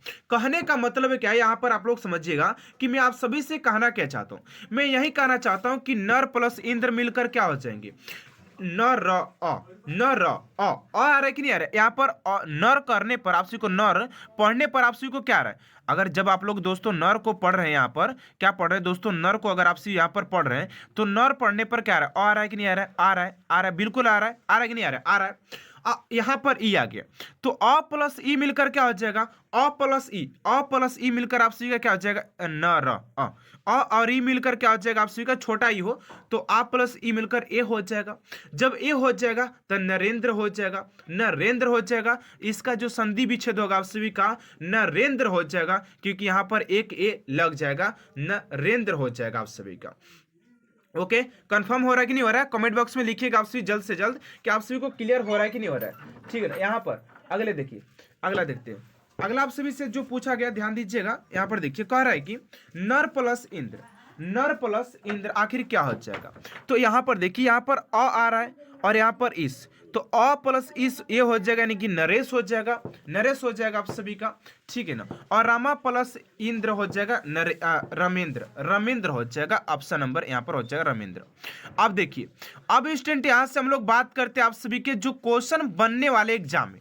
अब यहां से आप लोग फटाफट क्वेश्चन को जवाब देते हुए चलिए। यहां से मैं नहीं बोलूंगा आप सभी को कि इस क्वेश्चन का राइट आंसर क्या होगा, उस क्वेश्चन का राइट आंसर क्या होगा, मैं नहीं बोलने वाला। अब आप लोग बताएंगे कि इस क्वेश्चन का राइट आंसर क्या होगा। फटाफट कमेंट बॉक्स भर जाना चाहिए आंसर से कि आखिर इस क्वेश्चन का राइट आंसर क्या होगा।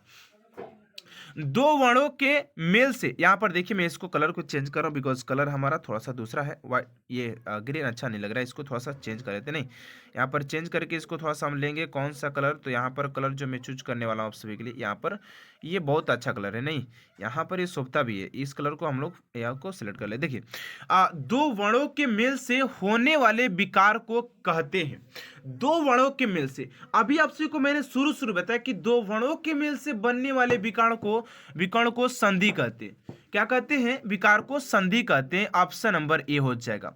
हमसे पहले स्टूडेंट आप सभी का आंसर आना चाहिए, आप लोग इतना करिएगा, ठीक है ना।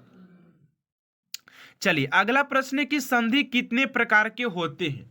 यहां पर स्टूडेंट आप सभी से पूछा गया है कि संधि कितने प्रकार के होते हैं, 1 2 3 4। और आप सभी को मैंने शुरू बताया कि संधि जो होता है वो 3 प्रकार का होता है। जो पहला होता है आप सभी का स्वर संधि, क्या होता है, स्वर संधि। दूसरा आप सभी का व्यंजन, व्यंजन होता है, व्यंजन होता है। और तीसरा यहाँ पर आप सभी का जो तीसरा होता है विसर्ग संधि, तीसरा कहता है दोस्तों विसर्ग संधि।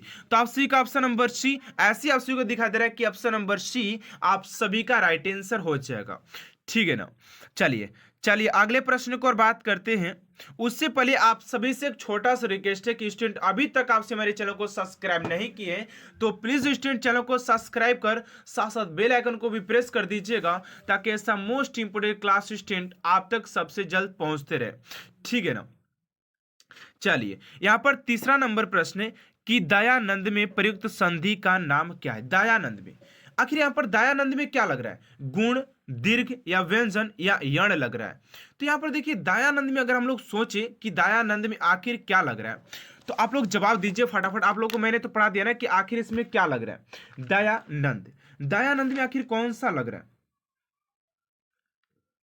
देखिए दयानंद में कहने का मतलब जो ना, इस यहाँ पर जो तात्पर्य है आप सभी का दीर्घ संधि। अब दीर्घ संधि में आप सभी को मैंने क्या पढ़ाया कि दीर्घ संधि मैंने आप सभी को यही बताया कि जो दीर्घ संधि होता है दोस्तों वो अ प्लस ई मिलकर के वो क्या कर देता है, बना देता है।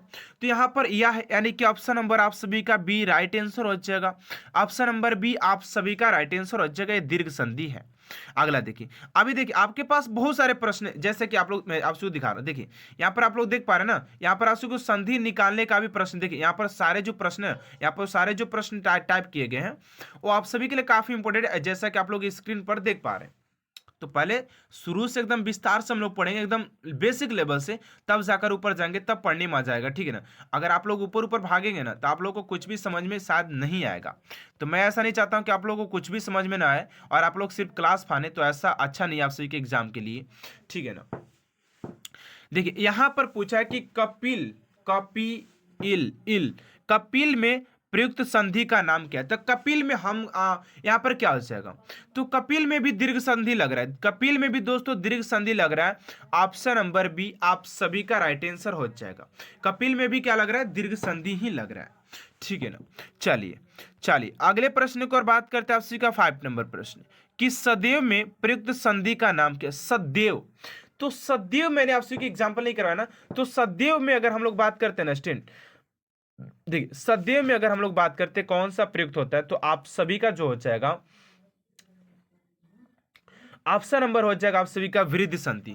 यहाँ पर व्यंजक स्वर विसर्ग, तो कौन सा होगा, देखिए तो स्वर्ग आप सभी को पता होगा कि 5 का जो राइट आंसर होना चाहिए बी, क्योंकि ये बी में ही आएगा, क्योंकि स्वर्ग संधि का ही हम लोगों ने भेद पढ़ा है, जिसमें कि ये सारे प्रश्न बनने वाले, ठीक है ना। इसके फालतू कुछ भी नहीं आने वाला है आप सभी के। यहाँ पर देखिए इनमें से कौन स्वर संधि का उदाहरण है, इसमें से कौन जो है वो स्वर संधि का उदाहरण है। संयोग, मनोहर, नमस्कार या पवन। देखिए यहाँ पर जो 6 का हो जाएगा ऑप्शन नंबर डी, यानी कि पवन हो जाएगा। पवन ऑप्शन नंबर डी आप सभी का राइट आंसर हो जाए, क्योंकि ये जो है ना वो 2 वर्णों से मिलकर के बना होता है। 2 वर्ण बोले तो पवन जो होता है ना पो प्लस अन, देखिए जो पवन मिलकर के बना। अच्छा संधि किसे कहते हैं, आप सभी को मैंने अभी बताया कि संधि उससे कहते हैं जो 2 वर्णों से मिलकर बना होता है। तो ये जो है ना पवन पो प्लस अन से मिलकर के बना होता है, जिससे कि हम लोग पवन कहते हैं। क्या कहते हैं दोस्तों, जिससे पवन कहते हैं, तो पवन क्या हो जाएगा, एक संधि हो जाएगा। और संधि के भेद में अगर उसमें बात की जाए तो अयादी में ये मैच करता है। चलिए अगले प्रश्न को और बात करते हैं। आप सभी का यहाँ पर 7 नंबर प्रश्न है कि निम्नलिखित में से कौन सा शब्द दीर्घ संधि का उदाहरण नहीं है। निम्नलिखित में से कौन सा शब्द दीर्घ का उदाहरण नहीं है। अब दीर्घ क्या कहता है भैया, कि अ प्लस ई मिलेगा, अ प्लस ई मिलेगा, उसे दीर्घ न कहेंगे जी। यहाँ पर देखिए मैंने आपसे शुरू बताया कि दीर्घ संधि में आप आ ई उ, आ ई उ आता है, उ आता है। तो सदैव तो आप सभी के दीर्घ संधि में आ जाएगा। आप देखिए आगे आप सभी का 7 का यानी कि जलीय भी आ जाएगा और परमोदाय भी हो जाए, लेकिन गुरुपदेश जो होगा वो आपसी के दीर्घ संधि का उदाहरण नहीं हो जाएगा। तो ऑप्शन नंबर सी आप सभी का राइट आंसर हो जाएगा, ठीक है ना। चलिए अगले प्रश्न को और बात करते 8 नंबर है कि निम्न में से कौन दीर्घ संधि युक्त पद कौन सा है। तो फटाफट इसको लगाते हैं आप, क्योंकि क्लास ज्यादा लंबा होने जा रहा है। दैन्यारी, दैन्यारी, यहाँ पर देखिए, यहाँ पर बेसिक से समझेंगे। यहाँ पर पवित्र में प्रयुक्त संधि का नाम क्या है। तो पवित्र में क्या नाम है, यण, गुण, अयादि या वृद्धि संधि। तो पवित्र की अगर हम बात करते हैं तो आप सभी का 9 का हो जाएगा ऑप्शन नंबर सी, यानी कि अयादि हो जाएगा। पवित्र में कौन सा हो जाएगा, अयादि आ जाएगा आप सभी का पवित्र, ठीक है ना। चलिए अगले प्रश्न को और बात करते हैं आप सभी का 10 नंबर प्रश्न। अब देखिए यहाँ पर आप सभी के चालू होता है यहाँ पर संधि विच्छेद करना। अब आप लोग करके बताएंगे कमेंट बॉक्स में फटाफट। हमसे पहले आप सभी को आंसर देना है कि इत्यादि का संधि विच्छेद क्या होता है। इत्यादि का संधि विच्छेद क्या होता है। ईत प्लस आदि या इति प्लस आदि या इत प्लस आदि या इति प्लस आदि। देखिए मैं यहाँ पर आप सभी को कॉन्सेप्ट भी दोस्तों बताने वाला हूँ। अगर दोस्तों आप सभी ने कॉन्सेप्ट अगर समझ लिया ना, तो मैं गारंटी देता हूँ कि आप सभी को किसी प्रकार के क्वेश्चन गलत नहीं होगा। ऐसे कि मैं इसका आंसर बता देता हूँ कि इति प्लस आदि होगा, यानी कि 10 का ऑप्शन नंबर डी हो जाएगा आप सभी का। इति प्लस आदि हो जाएगा, इति प्लस आदि हो जाएगा ऑप्शन नंबर डी। तो आप सभी के सही होगा, लेकिन आखिर ऑप्शन नंबर डी आखिर कैसे सही हो रहा है, मैं ये आप सभी को प्रूफ करने जा रहा हूं। मैं क्या करने जा रहा हूं दोस्तों, इसको मैं प्रूफ करने जा रहा हूं। देखिए यहां पर क्या होता है कि आप सभी के देखिए यण, ये जो होता है ना ये अण संधि में, यण संधि में आता है, यण संधि में आता है। आपसे लोग पहले सबसे जानिए कि जो इति प्लस आदि आता है वो इत्यादि जो होता है वो अण संधि में आता है। और यण संधि कहता है कि यदि ई उ और ऋषि के बाद कोई निम्न कोई भिन्न स्वर आए तो इनका परिवर्तन क्रमशः य, वो और रम में हो जाता है। तो यहाँ पर देखिए, यहाँ पर इत्यादि, इत, तो ईत यहाँ पर त कर देंगे, यहाँ पर इत प्लस आदि कर देंगे, यानी कि इत्यादि, इति प्लस आदि। ऑप्शन नंबर डी आप सभी का राइट आंसर हो जाएगा। चलिए अगला प्रश्न है, निरर्थक का संधि विच्छेद क्या है? निरर्थक, निरर्थक का संधि विच्छेद दोस्तों क्या हो जाएगा? तो फटाफट जवाब दीजिएगा आप लोग कि निरर्थक का संधि विच्छेद क्या हो जाएगा? तो 11 का ऑप्शन नंबर सी, यानी कि निर प्लस अर्थक, निरर्थक। ठीक है ना, और जब इसको ऐड करेंगे तो ये निरर्थक हो जाएगा, ऑप्शन नंबर सी। अगले प्रश्न को और बात करते 20, यहाँ पर 12 नंबर है कि धरेश का सही विच्छेद संधि विच्छेद क्या है? धरेश, तो धरेश का क्या हो जाएगा? यहाँ पर देखिए, धारा प्लस अगर इस लगाएंगे तभी ना यहाँ पर धारा आ प्लस ई मिलकर के कट जाएगा, आ प्लस ई मिलकर कट जाएगा तो धरेश हो जाएगा ना, यहाँ पर ए हो जाएगा धारेश। तो देखिए धारा प्लस इस कहाँ पर हो जाएगा? तो 12 का सी, यानी कि धारा प्लस इस, धारा प्लस इस हो जाएगा, ऑप्शन नंबर सी। मजा आ रहा है तो आप लोग इस क्लास को लाइक कर, चैनल को सब्सक्राइब भी कर दीजिएगा और कमेंट बॉक्स में फटाफट लिखिएगा कि आप सभी को क्लास कैसा लग रहा है। ठीक है ना, यहाँ पर चलिए अगले प्रश्न को और बात करते हैं आप सभी का। यहाँ पर 13 नंबर है कि निराशा का सही संधि विच्छेद क्या है? सॉरी, यहाँ पर पूछा गया निराशा, निराशा, तो निराशा का क्या हो जाएगा? तो निराशा के क्या हो जाएगा? तो आप सभी का 13 का हो जाएगा सी, यानी कि नीर प्लस आशा, नीर प्लस आशा हो जाएगा, ऑप्शन नंबर सी। ठीक है ना, अगले प्रश्न को और बात करते हैं। आपसे 14 नंबर है कि महोषण का संधि विच्छेद क्या होता है? तो महोषण का सही संधि विच्छेद की बात करें तो 14 का हो जाएगा महा प्लस उषण, महोषण, महा प्लस उषण, यानी कि महा प्लस उषण जब जाकर के जुड़ेगा, महा प्लस उषण, तभी तो उ और आ मिलकर के आपसे कट जाएगा तो महा प्लस उषण हो जाएगा। ठीक है ना, चलिए अगले प्रश्न को और बात करते हैं आप सभी का। यहाँ पर अगला प्रश्न है 15 नंबर कि आशीर्वाद का सही संधि विच्छेद क्या है? तो देखिए यहाँ पर आपसे से पूछा गया है कि आशीर्वाद का सही संधि विच्छेद क्या हो जाएगा? तो आशीर्वाद का क्या हो जाएगा आप सभी के? तो यहाँ पर हो जाएगा, देखिए अगर ऐसे अब हम लोग देख पा रहे हैं कि ऐसे जो आ रहा है, यहाँ पर जो उड़ान का आ रहा है उसमें हम लोग डबल चिन्ह लगा रहे हैं, डबल बिंदु लगा रहे हैं। आप लोग देखिए एकदम ध्यान से समझिएगा क्या मैं कहना क्या चाहता हूँ कि आप लोग इसके लिए क्या करें, डबल चिन्ह लगा रहे हैं। तो आशीर्वाद में ऑप्शन नंबर सी एक ही दिखाई दे रहा है, ऑप्शन नंबर बी हो जाएगा। ठीक है ना, चलिए अगले प्रश्न को और बात करते हैं। अब मैंने तो महेश कापसी को संधि विच्छेद बता दिया कि संधि विच्छेद महेश का कैसे निकलेगा। महा प्लस इस हो जाएगा, महा प्लस इस हो जाएगा और इसका आ प्लस इसका ई, यानी कि ए हो जाएगा, यानी कि महेश महा प्लस इस, ऑप्शन नंबर बी, महा प्लस इस, ऑप्शन नंबर बी आप सभी का राइट आंसर हो जाएगा। देखिए अगर आप सभी को एक बार में नहीं समझ में आता तो जाकर दोबारा देखिएगा, तिबारा देखिएगा, जिससे कि आप सभी को समझ में तो आ ही जाएगा। देखिए चलिए 17 नंबर प्रश्न है कि समंती का सही संधि विच्छेद क्या है? समंती का सही संधि विच्छेद क्या है? सम प्लस मति, सत प्लस मति हो जाएगा, यानी कि option number D, option number D, option number D हो जाएगा। चलिए अगले प्रश्न को और बात करते हैं। 18 नंबर है कि अन्वय का सही संधि विच्छेद क्या है? तो अन्वय, अब यहां पर इसका कंसेप्ट को समझ लीजिएगा कि इसका कंसेप्ट दोस्तों आप सभी का क्या हो जाता है। तो इसका जो कंसेप्ट आता है ना आप सभी के, मैं बता रहा हूँ आप सभी को, ये जो कंसेप्ट आता है आप सभी के अवन्य का संधि विच्छेद, तो अनु प्लस आई हो जाएगा, अनु प्लस आई यानी कि 18 का हो जाएगा ए, यानी कि अनु प्लस आई हो जाएगा, आई यानी कि आई हो जाएगा, और यहाँ पर अनु ऊ और अ मिल करके हट जाएगा तो यह आ जाएगा, यानी कि अनुवय। ठीक है ना, चलिए अगले प्रश्न है आपसी का 19 नंबर कि परोपकार में प्रयुक्त संधि का नाम क्या? परोपकार, परोपकार में क्या है? तो परोपकार में अगर हम बात करते हैं विसर्ग, गुण, वृद्धि और यण, तो यहाँ पर जटिल थोड़ा सा ये बन रहा है, लेकिन इसका राइट आंसर हो जाए बी, यानी कि गुण। परोपकार कर रहे हैं ना तो गुण की बात किया जरा, ऑप्शन नंबर बी हो जाएगा। ठीक है, चलिए अगले प्रश्न को और बात करते हैं आपसी का। यहाँ पर 20 नंबर प्रश्न है कि निम्न में से कौन सा शब्द स्वर संधि का उदाहरण है? तो अभी देखिए फटाफट करेंगे। 20 का राइट आंसर हो जाएगा डी, यानी कि मनयंत्र, ऑप्शन नंबर डी। चलिए अगले प्रश्न को और बात करते हैं। 21 नंबर है कि निश्चल का सही संधि विच्छेद क्या है।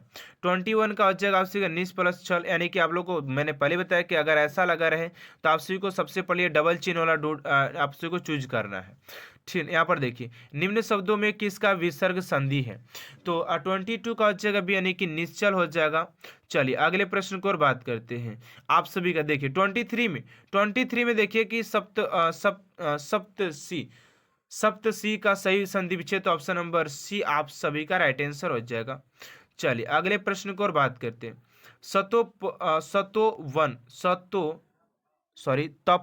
तपोवन में संधि विच्छेद का नाम क्या है। स्वर संधि, व्यंजन संधि, विसर्ग संधि या इनमें से कोई नहीं। तो तपोवन, ओ आ रहा है ना, तो अब ओ आ रहा है दोस्तों, तो इसमें ओ नहीं आएगा, गुण में भी नहीं आएगा। देखिए आप लोग स्वर, व्यंजन और इनमें से कोई नहीं तो आएगा। लेकिन यहाँ पर देखिए, यहाँ पर जो ओ आने वाला है ना, आशी के ओ कहाँ पर आता है, मैं आशी को बता रहा हूं कि तपोवन में संधि का नाम क्या है। तपो, ओ आ रहा है, तो ओ किस में आना चाहिए। ओ आप सभी का जो आता है ना दोस्तों, वो आता है आप सभी का गुण में आता है। गुण यहाँ पर नहीं दिया क्या।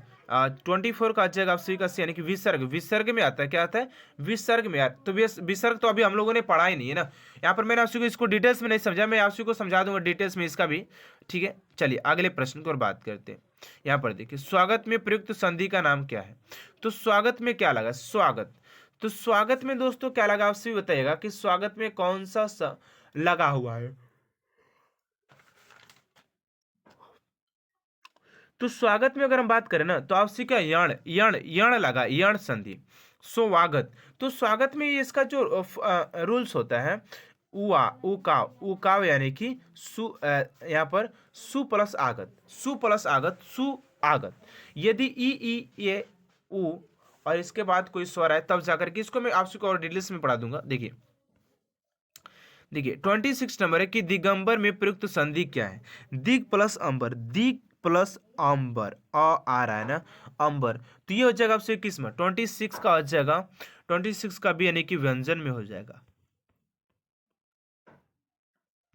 22 नंबर है कि निम्न शब्दों में से किस में स्वर संधि है।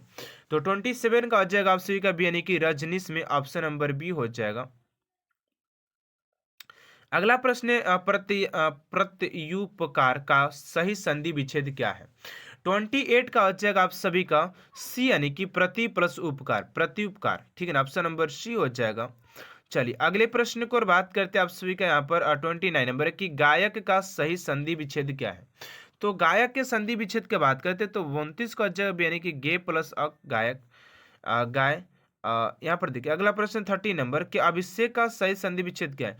तो अभी प्लस सेक हो जाएगा, अभी प्लस सेक। यहाँ पर 30 का हो जाएगा आप सभी का ऑप्शन नंबर बी, अभी प्लस सेक हो जाएगा अभिषेक, ऑप्शन नंबर बी। ठीक है, अगले प्रश्न को बात करते हैं। अगला है कि यद्यपि में प्रयुक्त संधि का नाम क्या है। तो यद्यपि यहाँ पर यद्यपि में हो जाएगा आप सभी का यण हो जाएगा। चलिए अगला है निम्न शब्दों में किस में स्वर संधि है। तो स्वर संधि हो जाएगा आपसी का महोदधि में, महोदधि, ऑप्शन नंबर डी। चलिए अगला प्रश्न 33 नंबर की पवित्र की सही संधि क्या है।